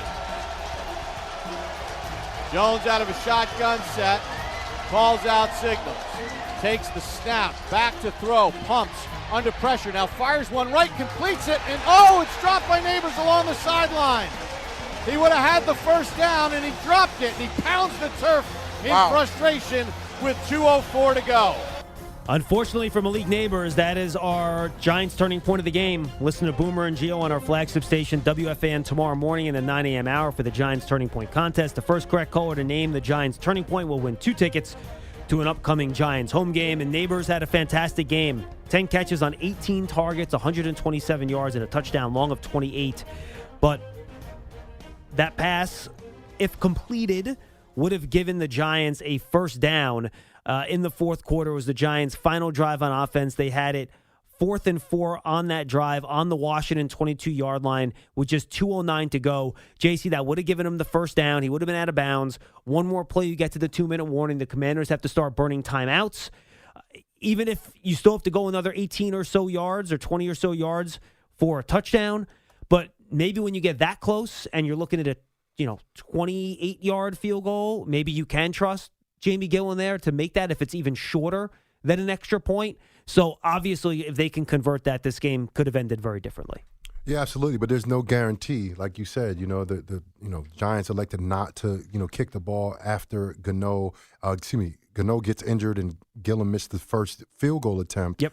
They didn't try to do it anymore. So it's not a guarantee that if he would have caught that ball, the Giants would have still lost the game or won the game, after that. So, he's going to beat himself up about it. But this is the thing about the fans, and I know about the fans in New York, right? They're not that they're going to forget about it, but they're going to look at this game as a whole body of work for Nabers. They're going to be like, the kid's phenomenal. And I understand that he dropped the pass at the end, but he had a heck of a game. That's what the fans are going to say about Nabers. They're not complaining about Nabers this game. They're not. Trust me, they're not. If you have any callers here that are going to complain about Nabers, please send them through, Connor, please. I bet you there's none because the kid had a phenomenal game. He's a new player. I expect drops from rookies. That's what happened. We saw that last week in the first week of the season. And, it was a costly drop, but you have a chance. You have a lot of chances, 15 more, actually, this season, to prove that you are that guy and you can make those catches, and he will. I promise you he will. They'll throw that ball to him every time for the next 15 games. They will trust him to catch it every time. He is the most explosive player on this offense, and he will be the best player on this offense probably for the rest of the year if it keeps up like this. Just an unfortunate drop in an unfortunate circumstance as the Giants fall to the Commanders 21-18. I see you guys on the line. We're going to get to your calls in just a second at 888-808-1019. But first, another player, JC, that had a very strong game was Devin Singletary. 16 rushes, 95 yards, 6 yards a carry. He had a 22-yard run. He had a touchdown run as well in this game, caught one pass for 1 yard. But he did have that costly fumble in Commanders territory that stalled one of the Giants' 7 drives in this game. Let's hear from Devin Singletary after the game. Devin, you've been in this league a long time, so you know that sometimes with the good, there comes the bad. Yeah. How do you weigh the frustration overcoming so close in this one and losing it down at the stretch? Man, just got to use it as fuel. That's really what it comes down to. We know we're real close, headed in the direction we want to go in. Today wasn't the outcome that we wanted, but just got to use this as fuel. You guys did get the running game going much better than you did last week, and you certainly ran hard. That was certainly a step in the right direction. What was going right that you'll be able to use there? Yeah, man, the big guys just getting movement. big guys, got the receivers getting in, the tight ends getting in on it, and we could definitely build off of that. All right. Now I have to ask you about the fumble. Yeah. Looked like the guy came in and punched it out from behind. You probably didn't even see him. Yeah, I felt him. I tried to put Daboll in trouble, but I had it in my inside arm, and he got me. Can't have that. You want to win in the game, you got to win the turnover battle, and we lost the turnover battle today. How difficult is that, even as a veteran, to be able to put that out of your mind so that as the game continues to progress, you don't start thinking about a ghost? Yeah, sometimes it can be difficult, but that's our mentality. Next play mentality, good or bad, you got to make the next play your best play. It was a seesaw game, nip and tuck all the way. Daniel Jones certainly seemed to have much more command this week, and that had to feel good in the huddle. Yeah, definitely, man. He was a general out there today, and he's been a general, but we definitely felt his energy today. And you saw some big plays out of Malik Nabers. I know the fourth down drop is going to haunt him because he's very hard on himself, but you saw the kind of excitement he can bring to this offense. Yeah, man. Great player, great guy. And like I said, we all can build off of this. Definitely a lot of learning experiences in this game as well. Devin Singletary, thanks for your time. Yeah, no problem. Thank you. And as a veteran, JC, no surprise how Devin Singletary handled that after the game. Oh, absolutely. And even him, the fumble was his mistake. That's his mistake And that he did. he said it. It was a great play by the defensive player, but it was on his right in the inside where all the defenders are. He knows a lot better than that. He made a crucial mistake that ended up, being very costly to the Giants offense, and scoring points on that drive, of course, because they turned the ball over. But he's going to take accountability, and honestly, I have a lot better appreciation for this team today than I did last week, of course. They're making me feel a lot better, that this team is actually a team that can do something this year. They have a lot of talent. Daniel Jones seems like, he may be 1 or 2 games away from playing like the Daniel Jones that we all think that he can be. Because, look, he's still 2 games away from, he's still only first 2 games from an injury, an ACL injury, and you look around the league, guys coming back off of injuries, right? Joe Burrow, how are those guys playing, right? You know what I mean? Like, you got to put these things into context, you know what I mean? And I think Daniel Jones had a huge step today. Like Singletary said. He said he felt his presence in the locker room. He felt his presence in the huddle. He felt his generalship in the huddle. That's good signs for the New York Giants moving forward. Yeah, you mentioned Daniel Jones. We have a caller on the line that wants to talk about DJ. Let's go to Gio in East Rutherford. We'll lead it. We'll let Gio lead off here on Giants Extra Point. What do you got for us, pal? What's going on, fellas? How you doing? We're good, man. Thank you for taking my call. I just wanted to say, when you look at the stat line, there were only 4 offensive targets throwing the ball today. Obviously, Nabers had a really big day. A little unfortunate at the end there what happened, but they only threw the ball to 4 different people today. Do you think that's something that the offensive play calling, they should have been trying to look for different receivers to try and open the field up a little bit? Because it looked like Nabers was getting really, really pressed by the D-backs and the coverage throughout the game. I just wanted to get your guys' opinion on that. No, I think that's a really good question. The tight ends didn't have a target in this game. None for Theo Johnson, Daniel Bellinger, or Chris Manhertz. Jalen Hyatt did not have a target in this game either. It's hard for me to say personally, JC, and until you look at the all 22 and you see if anybody else is open on the play. But did you sense that they were trying to force feed Malik Nabers when he wasn't open, or do you think Jones, for the most part, made the right decisions in those situations? No, I think there's a lot of times we looked and like Nabers is wide open, throw him the ball. We talked about earlier, Baker Mayfield said, they caught him with a hot mic, and it was like, every time he's single covered, Mike Evans, I'm throwing him the damn ball. And that's the approach you should have when you have a game changer. You draft a guy number 6 overall for a reason. You're paying these top receivers in the league $30, $35 million for a reason. Whenever they get single covered, you throw them the ball, Gio. I'm sorry. And yes, I said it too, right when the show first started. There's only 4 different receivers that caught a ball for the Giants. That's the first thing that I said. But then I also saw a lot of plays where Nabers are single covered. I'm throwing him the ball, Gio, every time he's single covered. I don't care if it's 25 times. I'm throwing him the ball. That's just what it is. He's that dynamic of a player. Whether it's 5 yards down the field, whether it's 25, 30, 40 yards down the field, I'm throwing him the football. I would like for other players to get involved, because there are teams that's going to run a scheme to take away Nabers, and you have to at least have some type of, connection with some of these guys that are on the roster that are viable options and will be more viable options when a defense schemes up against the Giants to take away from Nabers. Very true. And also just one more quick thing. In regards to the Jamie Gillen situation, I know he missed that first kick, But do you guys feel that they should have given him another chance to at least attempt maybe an extra point? Because there were some times there where if Gano's in the game, that score is a little bit different. Maybe the Giants have 24 points on the board going into that last drive, and maybe something that in a situation like this, teams should be working on in practice with their punter to just give them some reps kicking field goals and extra points. God forbid something like this does happen, unfortunately, like with Graham Gano early in the game today. No, Gio, good question. No question. Good question. Good call. And I wonder, and we're not there to see it. Obviously, we're here in New York. We probably should have asked Tino this. He had his eagle eye on it.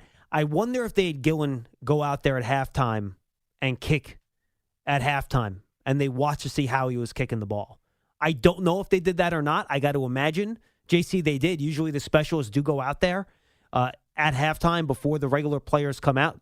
Regular players. The non-special teams players, pardon me. Sorry, Graham Gano, JV Gillen. I'm going to catch for that if they hear about that. But they usually do go out there during halftime and get some kicks in. And I know he does kick during the week on the side as the backup kicker. So it's a good question. I don't have a great answer for him, to be honest with you.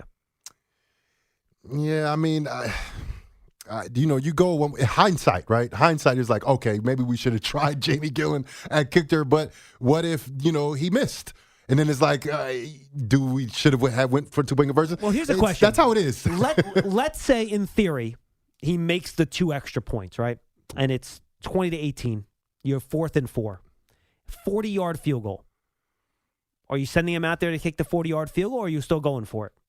That's the question, right? And I think they're 40 yards. I think they're probably still going for it there. Yeah. And then if the Commanders go down there, kick a field goal, instead of winning 21-18, they win 21-20. Yeah. And that's not a big deal. You know what I mean? I don't know if they trust Gillen to kick a game-winning 40-yard field goal in that spot. I just don't know if they trust him in that spot, to be honest with you. I agree, and you have to earn your coach's trust. And, he was put out there really early in the game after Gano went down, and he missed. And that was an opportunity for him to show that he deserves to kick the ball. And I think, we had a caller earlier, talking about, should they have had, an extra kicker activated? And it's like, well, you do have another kicker on the roster. He just punts the ball for a living in the NFL, but he has kicking experience. And like I said, you're not going to carry 2 kickers, bro. You're not doing that. You're not going to have a backup kicker, bro. You're not doing that. I don't know teams. What team does that? I don't know. For fans that know this, Jude McIntyre, he is the international player on the Giants practice squad. So they could have elevated him if they chose, but we heard from Graham Gano earlier in the postgame show, and he said, look, I kicked before the game. I thought I was kicking the ball really well. He thought he was good to go. That's why the decision was made not to elevate him and take up one of those active 46 spots on game day. Yeah, it is what it is. Hindsight's 20/20, right? That's the thing. But it doesn't guarantee anything. If Gillen would have continuously kicked the ball, what if he would have missed all of the field goals? And now it's like, all right, now we really hindsight's always 20/20, but it's those type of decisions that the Giants are now not making correctly this year. They didn't do it last year. They did it in 2022. They have to figure out these crucial things that happen, because this is rare where your kicker gets hurt. They got to figure out when these rare situations come up, and I'm sure they weighed their options and stuff like that. Sometimes the ball don't bounce your way, and I think this is one of those situations where they decided to go away from a kicker who actually showed that he didn't show up for the opportunity that he got to kick the ball because he missed. And, I don't think they paid for it, but they kind of did. By the way, they could have also converted a 2-point conversion. You got to execute. Jones hit Darius Slayton. Look, it was a high ball, but it's one that Darius Slayton should have caught, hit him in the hands. So that would have made up for the 2 non-extra points if Gillen would have kicked them anyway. So that would have gotten you to 20. And then you get back to the same question. 40-yard kick. Are you putting Gillen out there to try to kick a game-winning field goal in a pressure situation at the end of a game on a 4th and 4, which is not an easy, it's not a 4th and 1 here, but 4th and 4 is one that you should have some confidence in trying to convert. Absolutely. And that play was always going to come down to Nabers making that catch. They didn't double him. They didn't double him all game. And look, the kid got open. Daniel Jones threw a perfect pass to him, hit him right in his hands, and he dropped the ball. It looked like he was, I don't know, because he was kind of leaning on the way out. It wasn't a difficult catch to make, and he just dropped it, And the Giants are going to look for him in the future. The Giants are going to have another 4th down, whatever the case is, 3rd down, critical point of the game, late in games, and they're going to go to Nabers, and he's going to make that play. All right, let's go to Frank in Syosset. He's up next. Hi, Frank. Hey, guys. Just a heartbreaking loss today because you guys mentioned it. I feel they played their tails off today. Thibodeau stepped up, and even Drew Phillips. I mean, he did have a holding against him, but he made a sack. And I was just wondering. I was another hindsight question for you about the 2-point conversions. I was going to say we lost by 3 points. We sacrificed 6 trying to get the 2-point conversions. Does that still sit well with you guys? Well, not 6. They tried the extra point on the first one, right? And they missed that one. So it was 4. 1 they hit Slayton right in the hands, which should have been converted. It wasn't. So, look, it's hard for me to say. And I said, I don't know if they sent Gillen out there at halftime to kick and they watched him and they were happy, not happy. I don't know how that went. No one was asked that over the course of that, post-game sound that we've been able to play for you guys. So I just don't know how they felt internally about Gillen kicking those. And without us there, seeing how he kicked when he had the opportunity, either away from our eyes at practice during the week, if they even had him kick during practice during the week, I don't know the answer to that either. I know he does do some of that to prepare as the backup kicker. How much he does and how much he did it this week, I don't know that. They weren't asked that. My guess is that he did do some. And JC, it's hard for us. We're not specialists here, and we're not there watching him kick at halftime to know exactly how they felt about it. Yeah, but it's all about executing, right? Gillen had an opportunity today to execute, things that he's done in the past. They're not asking him to do something that he hasn't done. He's kicked the ball before, and he had an opportunity to do it, and he didn't convert. He didn't execute, Same thing with Slayton. Slayton had the droppies in the past. He's had opportunities to win games and, convert second, 2-point conversions, convert third downs, fourth downs, and he has some success and he has had some drops, So it comes down to executing, and it's not like, they was out there overmatched or anything like that. It just, at crucial points of the game, the players for the New York Giants failed to execute on plays that were designed for them. I'm going to bring something else up here, Frank, which I think is interesting. No one's brought this up. Remember, Gillen's a lefty kicker. That changes all the mechanics for the holder, too. And a snapper. Right. Not as much. Yeah, I guess he's on the other side, too. Mm-hmm. You're right. But especially for the holder, he's got to hold the ball with a different hand. Yep. The mechanics of the catch are all different. So I wonder how much confidence they have in the hold in that situation, having to hold for a lefty kicker instead of a righty kicker. Yeah. Yep. Right. But, I just wanted to say also, you guys also mentioned, you could see the talent. The talent is there. It's just these guys, you got a young secondary. I mean, even Carl said, they're just leaving too much space in the secondary. They got to play a little tighter in the secondary, for the pass coverage. But how do you feel? How do you feel about Daniel Jones running head first? Does that worry you at all? And thanks for the time, guys. No, Frank, thanks for the call. That's what Daniel does. I mean, he's always done that. I can't remember how many times JC has yelled on the postgame show, slide, Daniel, slide, or while we're watching the game. That's just the way Daniel Jones plays. He's going to try to get that extra yard or two. He's going to try to get that first down. Whether we like it or not, or the coaching staff likes it or not, that's what DJ is going to do. Listen, the one thing that I know about Daniel Jones, he is a tough mofo. He is tough, bro. Even last week when, everybody knows he didn't play well. But what I seen from him, I seen him sitting in the pocket when a defender is about to hit him in his chest, and he threw a pass. Was it a great pass? Probably not. But that shows that he's a tough guy. He's a tough individual. I think he has to be a lot smarter in protecting himself because the defenders in the other team are not going to protect you. They're going to hit you as hard as they possibly can every single time you run the football. And by the way, that applies to Jaden Daniels, too. Absolutely. Did not slide at all in week 1. Did not slide at all in this game either. Drew Phillips put a nice helmet right on his ribcage, which I'm sure is going to be black and blue when he wakes up in the morning. Let's go to Lou in New Jersey. He's up next. Hey, Lou. Hey, how you doing, guys? Long time fan. Glad I could get through it today. I want to talk about the defense a little. They gave up, 400 yards today, last week, quite a bit. And it's a typical Giants game, missed opportunities, whether it's Malik missing the ball at the end, the drop, the fumble in the first quarter. So when do you think these guys are going to get it together? Because they're starting out 0-2 again. So at some point, they really need to get their stuff together. No, Lou, you're right. No, Lou, you are 100% right. And we talked about heading into the season with such a young secondary. The Giants have the youngest secondary in football. Dory Jackson might swing those numbers back a little bit since they brought him back. But the guys they're playing a lot of snaps, a lot of them are first and second year players, whether it's Drew Phillips, Tyler Nubin, or Tay Banks, and Cordell Flott's a third year guy, right? So these guys do not have a lot of experience. It's a new defense that requires a lot of communication. It's a lot different than what they've played the last couple of years. There were going to be issues earlier in the year. We knew this.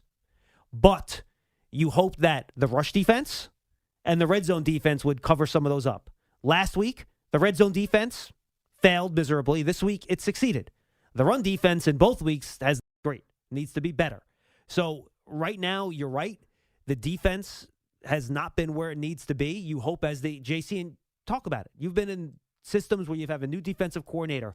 How long does it take to really absorb that defense where you're flying around without thinking when you're in a new defense for the first time? Man, it might take a month, 2 months. You know, I played for Spagnola several years, right? Here in New York for 3 years and then 1 year in New Orleans. My first year in New York in 2015, we were horrible on defense, statistically wise. We gave up, I think, if I'm not mistaken, we gave up the most yards in the league that year. And then the next year, we were one of the most dominant defenses in the league. Sometimes it took a year, basically. It took a whole season. A lot of missed opportunities, a lot of Giant fans don't want to hear that, JC. Right, but I'm saying it happens. But what I want to see is improvement. And you look at the offensive side of the ball, I think we took a step forward in the Giants improving on offense. The Giants improving from the quarterback position. Daniel Jones did look better. He looked more comfortable. Now defensively, he took a step back. We could all agree with that. We all saw what was put on film today. The Commanders kind of moved the ball at ease, even though they created a lot of difficulties for themselves. Penalties, holding calls, things that they did to kind of stumble their drives. And that's what kind of held them up in the red zone on top of the Giants having, real tight defense down there. But they took a step back. I think the guys on defense are very accountable. I think they're high character guys, and they're big-time players like Bobby Okereke and Dexter Lawrence. You're not going to blank out Dexter Lawrence, bro.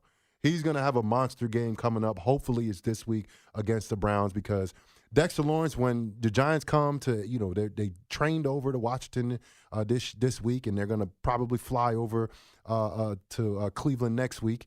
And Dexter Lawrence is going to step off the plane first, because he is that type of guy. And he is the guy that not only steps off the plane first, he's the first person that touches the first player, which is the guy that has the ball in front of the quarterback.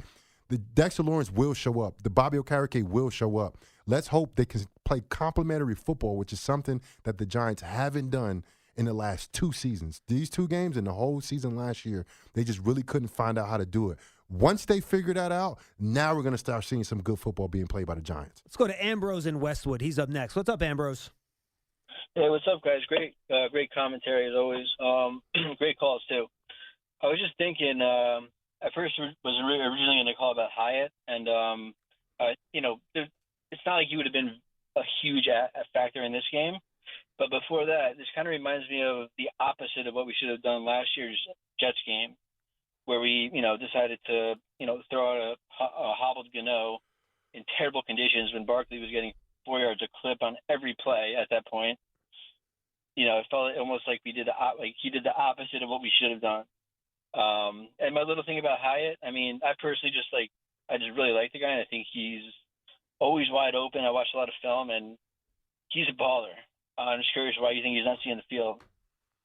Yeah, and Jalen Hyatt and Ambrose, thanks for the call. He had 12 offensive snaps in this game, so not a ton. Just to give you the snap counts, this is Pro Football Focus is tracking. The official NFL numbers will come out tomorrow when the game books all get updated. But 12 snaps according to PFF for Jalen Hyatt, Darius Slayton 49, Wanda Robinson 35, and Malik Nabers, no shock, topped all receivers with 50. So again, I think it's pretty clear right now that Hyatt's the 4th receiver based on the snap counts in week 1 and week 2. We know Daniel Jones has a chemistry with Darius Slayton, which they like. I think they see those 2 guys as kind of as your interchangeable speed receiver outside. And JC, early on, it's pretty obvious that right now they have more confidence in Slayton than they do in Hyatt to fill that role across from Nabers, with Robinson obviously being in the slot.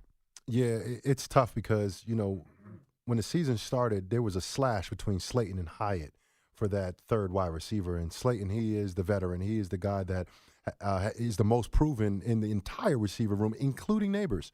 So there's a level of, trust there. And, I love Hyatt. I think he's tremendous. I think he'll open up the playbook, open up the field. And, as a defender, if you have a guy like Hyatt on one side and Nabers like the other side, and, that creates some problems for the defensive back unit. But Slayton is kind of that same type of player. He's a deep threat, but he has that veteran leadership, and he also has that veteran savvy, that, has him getting open and, catching balls down the field. And he's done it his entire career. So I would love to see Hyatt get more plays, but for a fourth receiver, only playing, 12 snaps and not getting a target, that's not too far from reality around the NFL. No question about it. Back to the phones. Let's go to Cliff in Manhattan. He's up next. Hi, Cliff. Hey, guys. I think this offense deserves to have more chances to have the ball. I mean, today, certainly, no question about it today.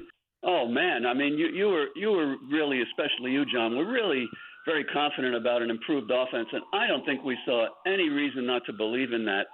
And this offense can score 4 touchdowns a game. They might not average that much, which would put them at the top of the league, right? But they really have some capability there, and that's without spreading the ball around yet. Cliff, as an offense, real quick, if you can score 3 touchdowns a game on offense, and you're usually going to get a field goal or 2, you're going to feel pretty good about your offense during the year. Yeah. So, and the fact that they did it on only 7 possessions. Yeah.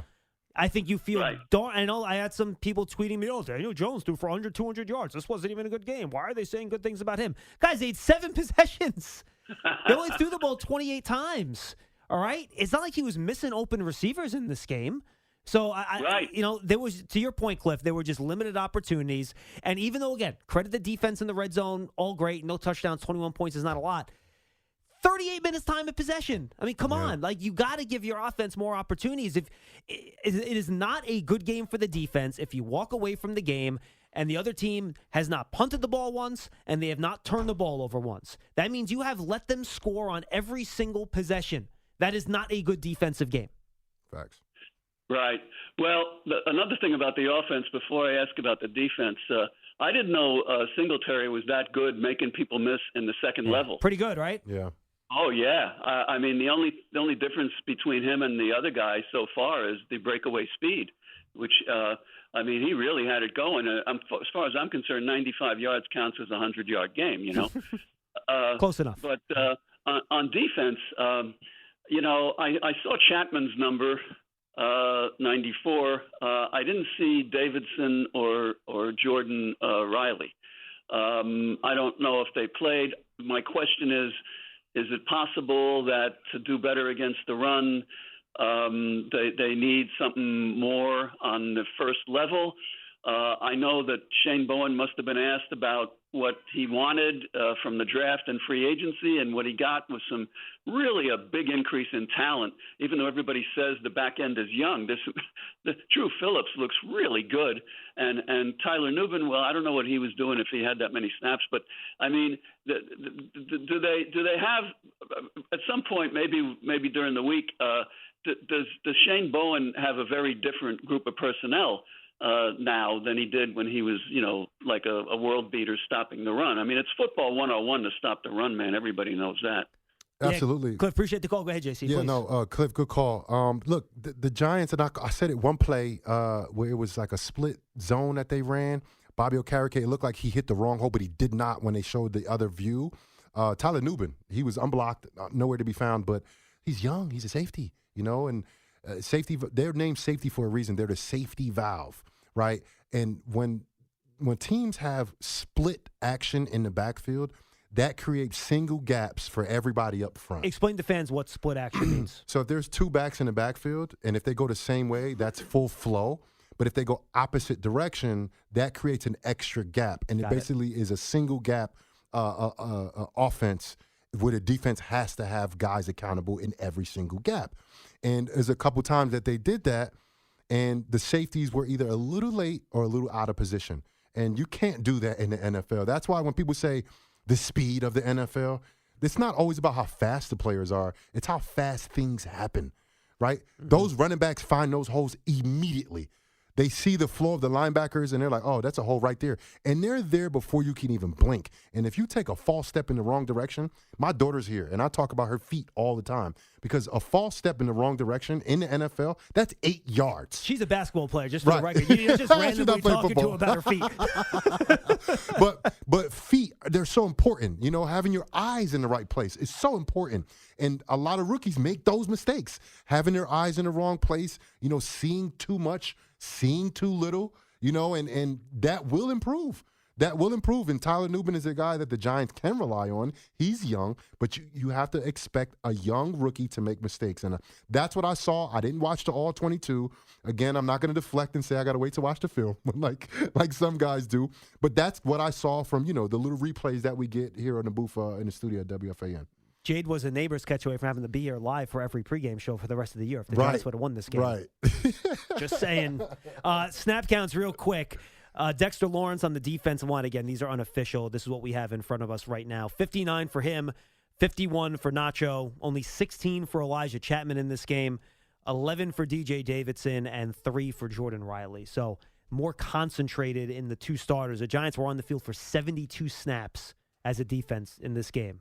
JC, that's a lot, right? 72? I mean, nowadays, not really. Now, with this fast offense. With the fast pace of the offense, fair enough. With this offense that they have, you know, kind of moving the ball really quickly, getting up, you know, it's kind of no huddle, you know what I mean? Like, they're just moving the ball, you know, getting the ball downfield, dinking and dunking. Remember, you know, they kept it pretty fairly simple for Daniels. He had a lot of kind of on the line of scrimmage throws to the running backs and to the receivers, screening around the line of scrimmage. And those plays happen really quick. And if it's completed, the next play is happening pretty fast. And, you know, things get added up. But the Giants couldn't force them to punt the ball.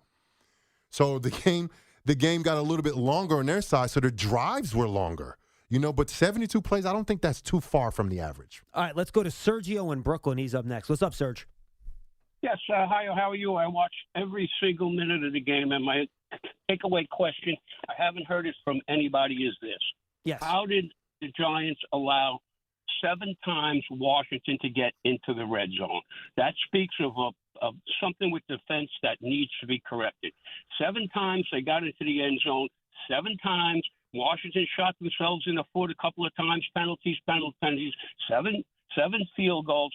Any other team, a real NFL team, excuse me, I'm not trying to sound funny with that, but any other team that if they allow 7 times again, any other team to get into the red zone, that's a guaranteed 49 points.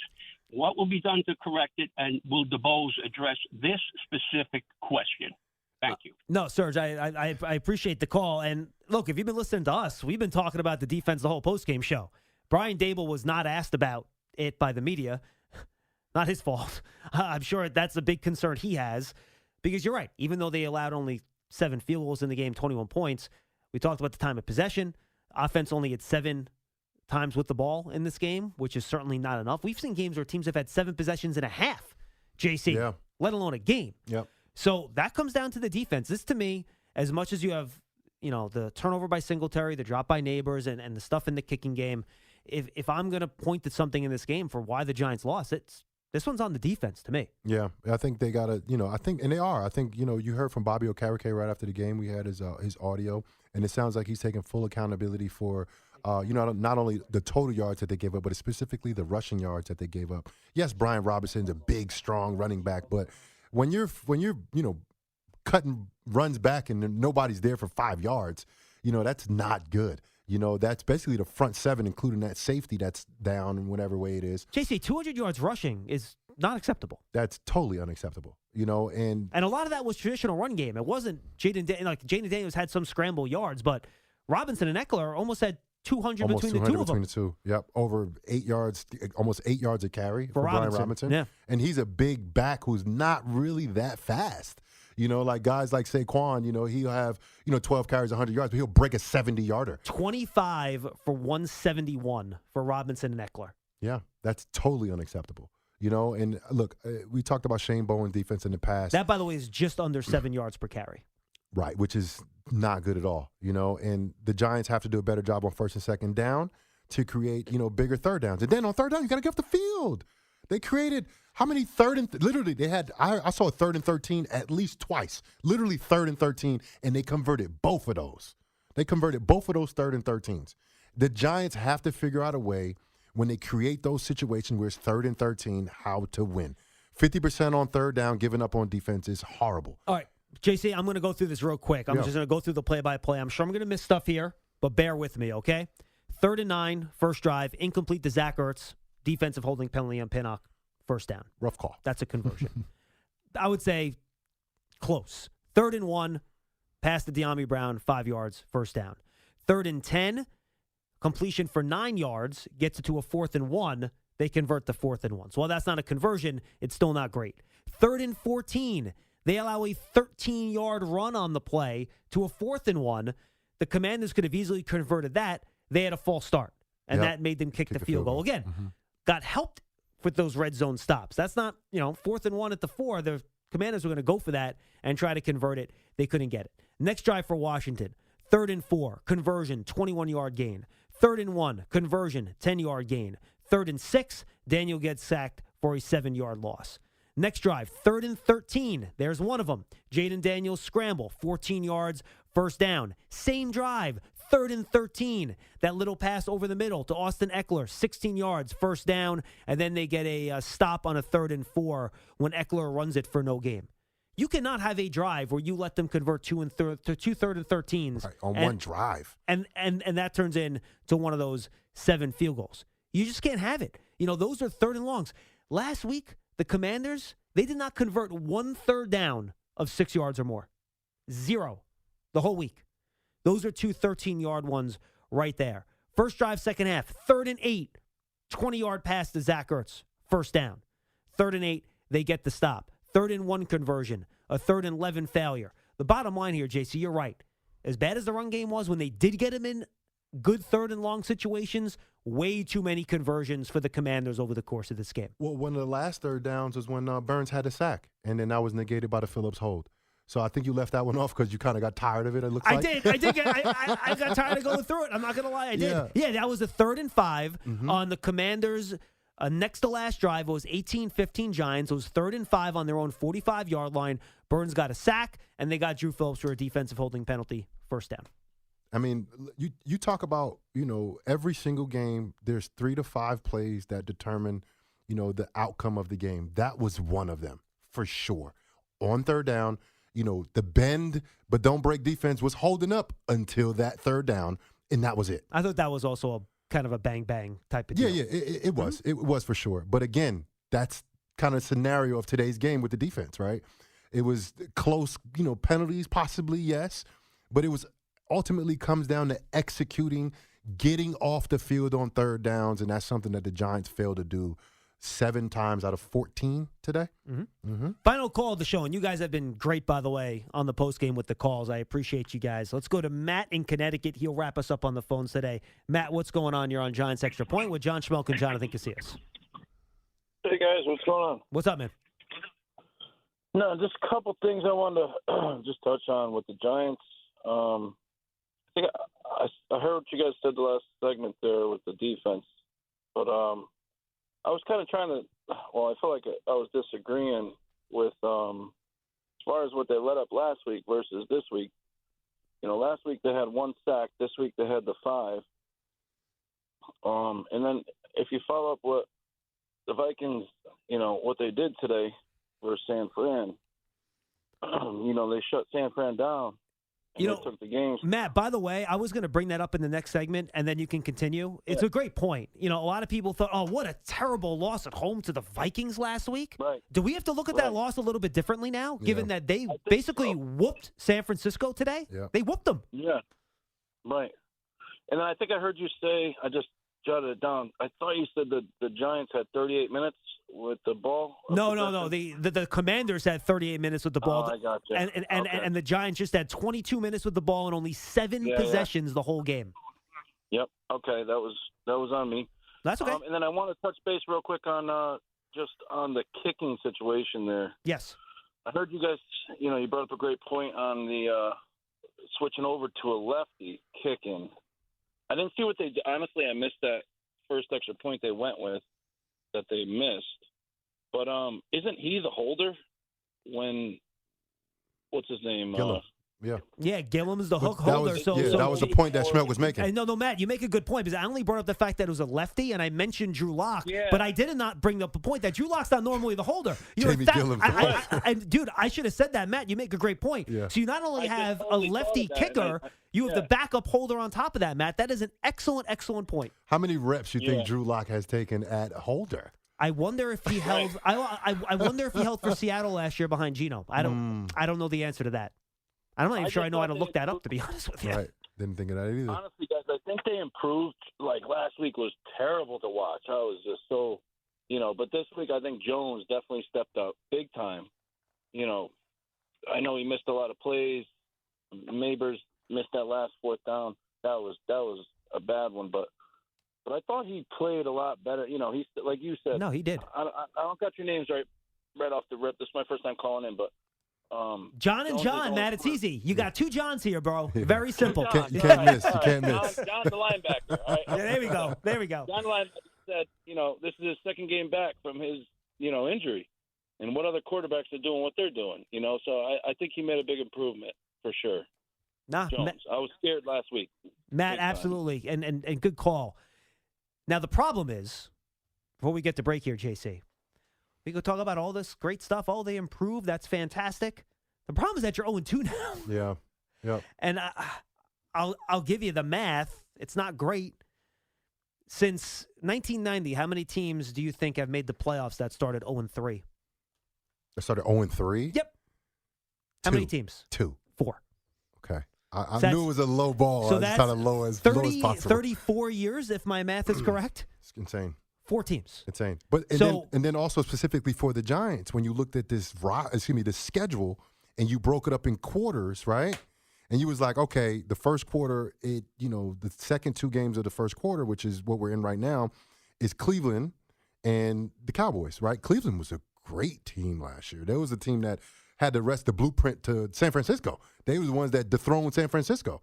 And they won today. They beat the Jaguars. So this is a good team. Last year they were a great team. And you were looking at the first 2 like, all right, these are kind of winnable games at least. You want to get 2, you better get 1. Right, you got to get at least one of these. And after that, it doesn't get any easier. No. The Eagles are good. The Cowboys are good. Seattle is in there. They laid an egg today against the Saints. But Pittsburgh is in there. Look, every week is a winnable game, but like these first 2 weeks, especially the Commanders, this was the game on the schedule was like, all right, no matter what happens week 1, the Giants have to figure out a way to win this game because, the rest of the road is, a road less traveled. It's a difficult road. First of all, the NFL is very difficult. And I've heard this ever since I got into the NFL, and I didn't really know what it means. It's so hard to win a game in the league. I didn't really know what that meant until I started playing, and I'm playing for Tampa, and we're 0-7 to start the season. It's very difficult. A lot of different things that you have to do to win a game.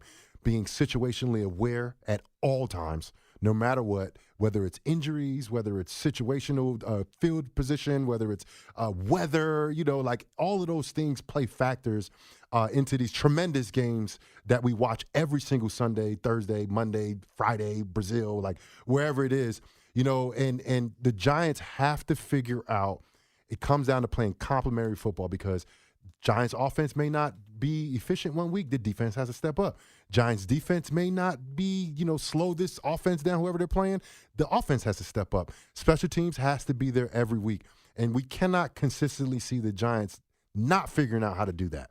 Whether it's allowing Austin Eckler to break a 99-yard kick and getting your kicker hurt, or you getting an extra point block last year, week 1, getting your left tackle hurt. The Giants have to figure out how to play complementary football. It's not with just Daniel Jones. It's with every single person on that active roster, including the coaches. 100%.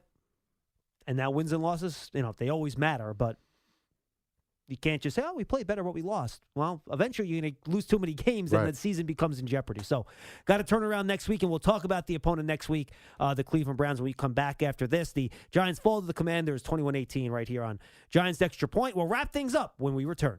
You're listening to Giants Extra Point on the WFAN Giants Radio Network. Back here on Giants Extra Point, Giants fall to the Commanders 21-18. Giants TV presented by Bob's Discount Furniture is the official connected TV app of the New York Giants. Available for free right now on Apple TV, Roku, Amazon Fire TV, and inside the Giants mobile app. Stream game highlights, interviews, TV shows, and more exclusive video content with Giants TV. Brian Burns was in the locker room after the game, only about a minute long. Let's hear from Burns, who did have his first career sack for the Giants, but it got taken off the board by that defensive holding penalty. Just because of the way the game go, his offense is very up-tempo. It's a lot of plays, a lot of perimeter plays. He tries to get the ball out to his playmakers. It wasn't really much of a drop-back type of game. It was get the ball out, get the ball in his playmaker hands and let them kind of, run around. So yeah, just the way his offense is it's a lot of plays. But like I said before, when we got somebody by the throat as a defense, we kind of got to snap their neck off and not let them get off the hook. Brian, when teams like this is last week too. I mean, Sam made this. They're trying to get the ball out quick on you guys, and they are getting the ball out quick. How is the defensive line? Can you still be just quarterback? Whether getting your hands up,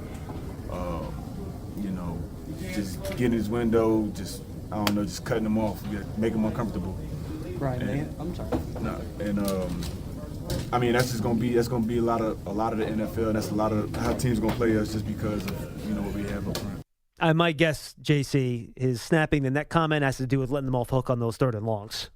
Absolutely, yeah, absolutely. Exactly what we were talking about. Listen, they're frustrated. They all. When you're out there like that, you're sitting there like, man, why can't we get off the field? And is there something prideful, too, about allowing that many games in the run? I imagine if you're playing up front, you give up 200 rushing yards, that probably gets you somewhere deep, no? Oh, absolutely. Like when you go back to work, whenever it is they're back in there, there's going to be something on the board. Sometimes I had a crazy defensive coordinator in Greg Williams. He used to call us soft. He used to do all kind of crazy stuff. Yes, as the NFL quite pointed out over the course of his career. There's something, almost debilitating giving up that much rushing yards, and the Giants need to respond from that because the Cleveland Browns are already looking at that stat thing like, oh, we're going to be able to run the ball down their throats. And if a team can run the ball in you efficiently, the quarterback doesn't even have to play that well, because they don't have to throw the ball if you're running the ball. You're creating, very manageable third downs because you're running the ball so efficiently on first and second. So the Giants have to figure that out, or it's going to look like this, And Giants offense took a step forward. I'm looking for them to take another step forward, and I'm looking for the defense to actually go ahead and, drop their stuff and go ahead and stop the run. All right, let's look at next week's opponent, the Cleveland Browns. They defeated the Jacksonville Jaguars today, 18-13. They held Trevor Lawrence to just 14 of 30 passing for 220 yards. Frankly, even though they got blown up by the Cowboys a week before, Dak Prescott did not throw for 200 yards in that game either in week number 1. So, JC, they have a good defense. This is probably the toughest defense the Giants will have faced thus far this year, though we'll see what the Vikings end up being. Sean Watson, on the other hand, has struggled this year. Just 22 of 34 for 186 yards today. Nick Chubb, obviously not there. Jerome Ford, Donta Foreman are the two running backs that are kind of taking most of the snaps for them. To me, this feels like a very low-scoring, scratch-and claw type of game for the Giants next week against the Browns. Yeah, looking at Cleveland, I'm looking at their numbers right now. They only had 300 total yards, but they did have 125 yards on the ground. This is a rushing team. They don't have their main guy, but Ford is a very, very talented running back. He can break a long run. He's very talented. Deshaun Watson has that big play potential in his back pocket at all times. He's Amari Cooper. He's a receiver that the Giants have not done fairly well against throughout his career. For the Dallas Cowboys. This is a tall task for the Giants to ask. I'm looking forward for the offense to take a step forward and being smart and protecting Daniel Jones, running the football efficiently with Singletary and Gray. Look, the Giants have to figure out how to play complementary football. We're going to be sitting here talking like this after every single game if they can't figure that out. And I'm not looking for the offense to score 30 points a game, and I'm not looking for the defense to hold them under 10. But you need to have complementary football and play good situational football late at crucial times in the game to give yourself those 2 or 3 plays that decides the game work for you instead of against you. Thanks, JC. Thank you, brother. Good stuff. Giants Extra Point was brought to you by Citizens, the official bank of the Giants. Citizens is made ready for Giants fans. Hackensack Meridian Health, keep getting better. Peerless Boilers, the world's best built boilers. And by Moody's, decode risk, unlock opportunity. Learn more at moodys.com. Our next broadcast here on The Fan, in terms of the Giant games, will be next Sunday, 11 a.m. Giants going to Cleveland to take on the Browns. And, of course, you can check out our coverage of the Giants all week long on Big Blue Kickoff Live. It's every weekday at 12:30. We take your calls and talk Giants football. We also have our Saturday show on The Fan at 7 a.m. on Saturday morning. Sean Marash, who is coming up next, by the way, will be with you every Saturday morning at 7 a.m. taking your calls, talking Giants football. And you can check out the Giants Huddle podcast as well as we talk everything in New York football Giants. For Jonathan Casillas, for Paul Dottino, for our entire crew down there in D.C., Papa, Banks, and Cross, everybody on our crew, fantastic job. Good job by Connor holding down the fort over here with Bob Carl. I am John Schmeelk. Thank you for joining us for Giants football today. Giants fall to the Commanders 21-18. Sean Marash picks you up right here on The Fan when we get back after this short break.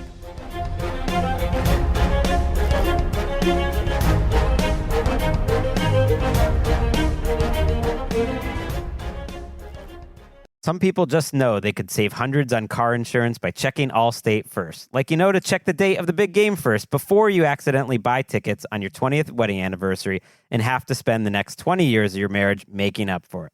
Yeah, checking first is smart, so check Allstate first for a quote that could save you hundreds. You're in good hands with Allstate. Savings vary, terms apply. Allstate Fire and Casualty Insurance Company and Affiliates, Northbrook, Illinois. You go into your shower feeling... But as soon as you reach for the Irish Spring, your day immediately gets better. That crisp, fresh, unmistakable Irish Spring scent zings your brain and awakens your senses. So when you finally emerge from the shower, 37 minutes later, because you pay the water bill so you can stay in there as long as you want, you're ready to take on the day. And smell great doing it. Irish Spring Body Wash and Bar Soap. Fresh, green, Irish. Shop now at Walmart.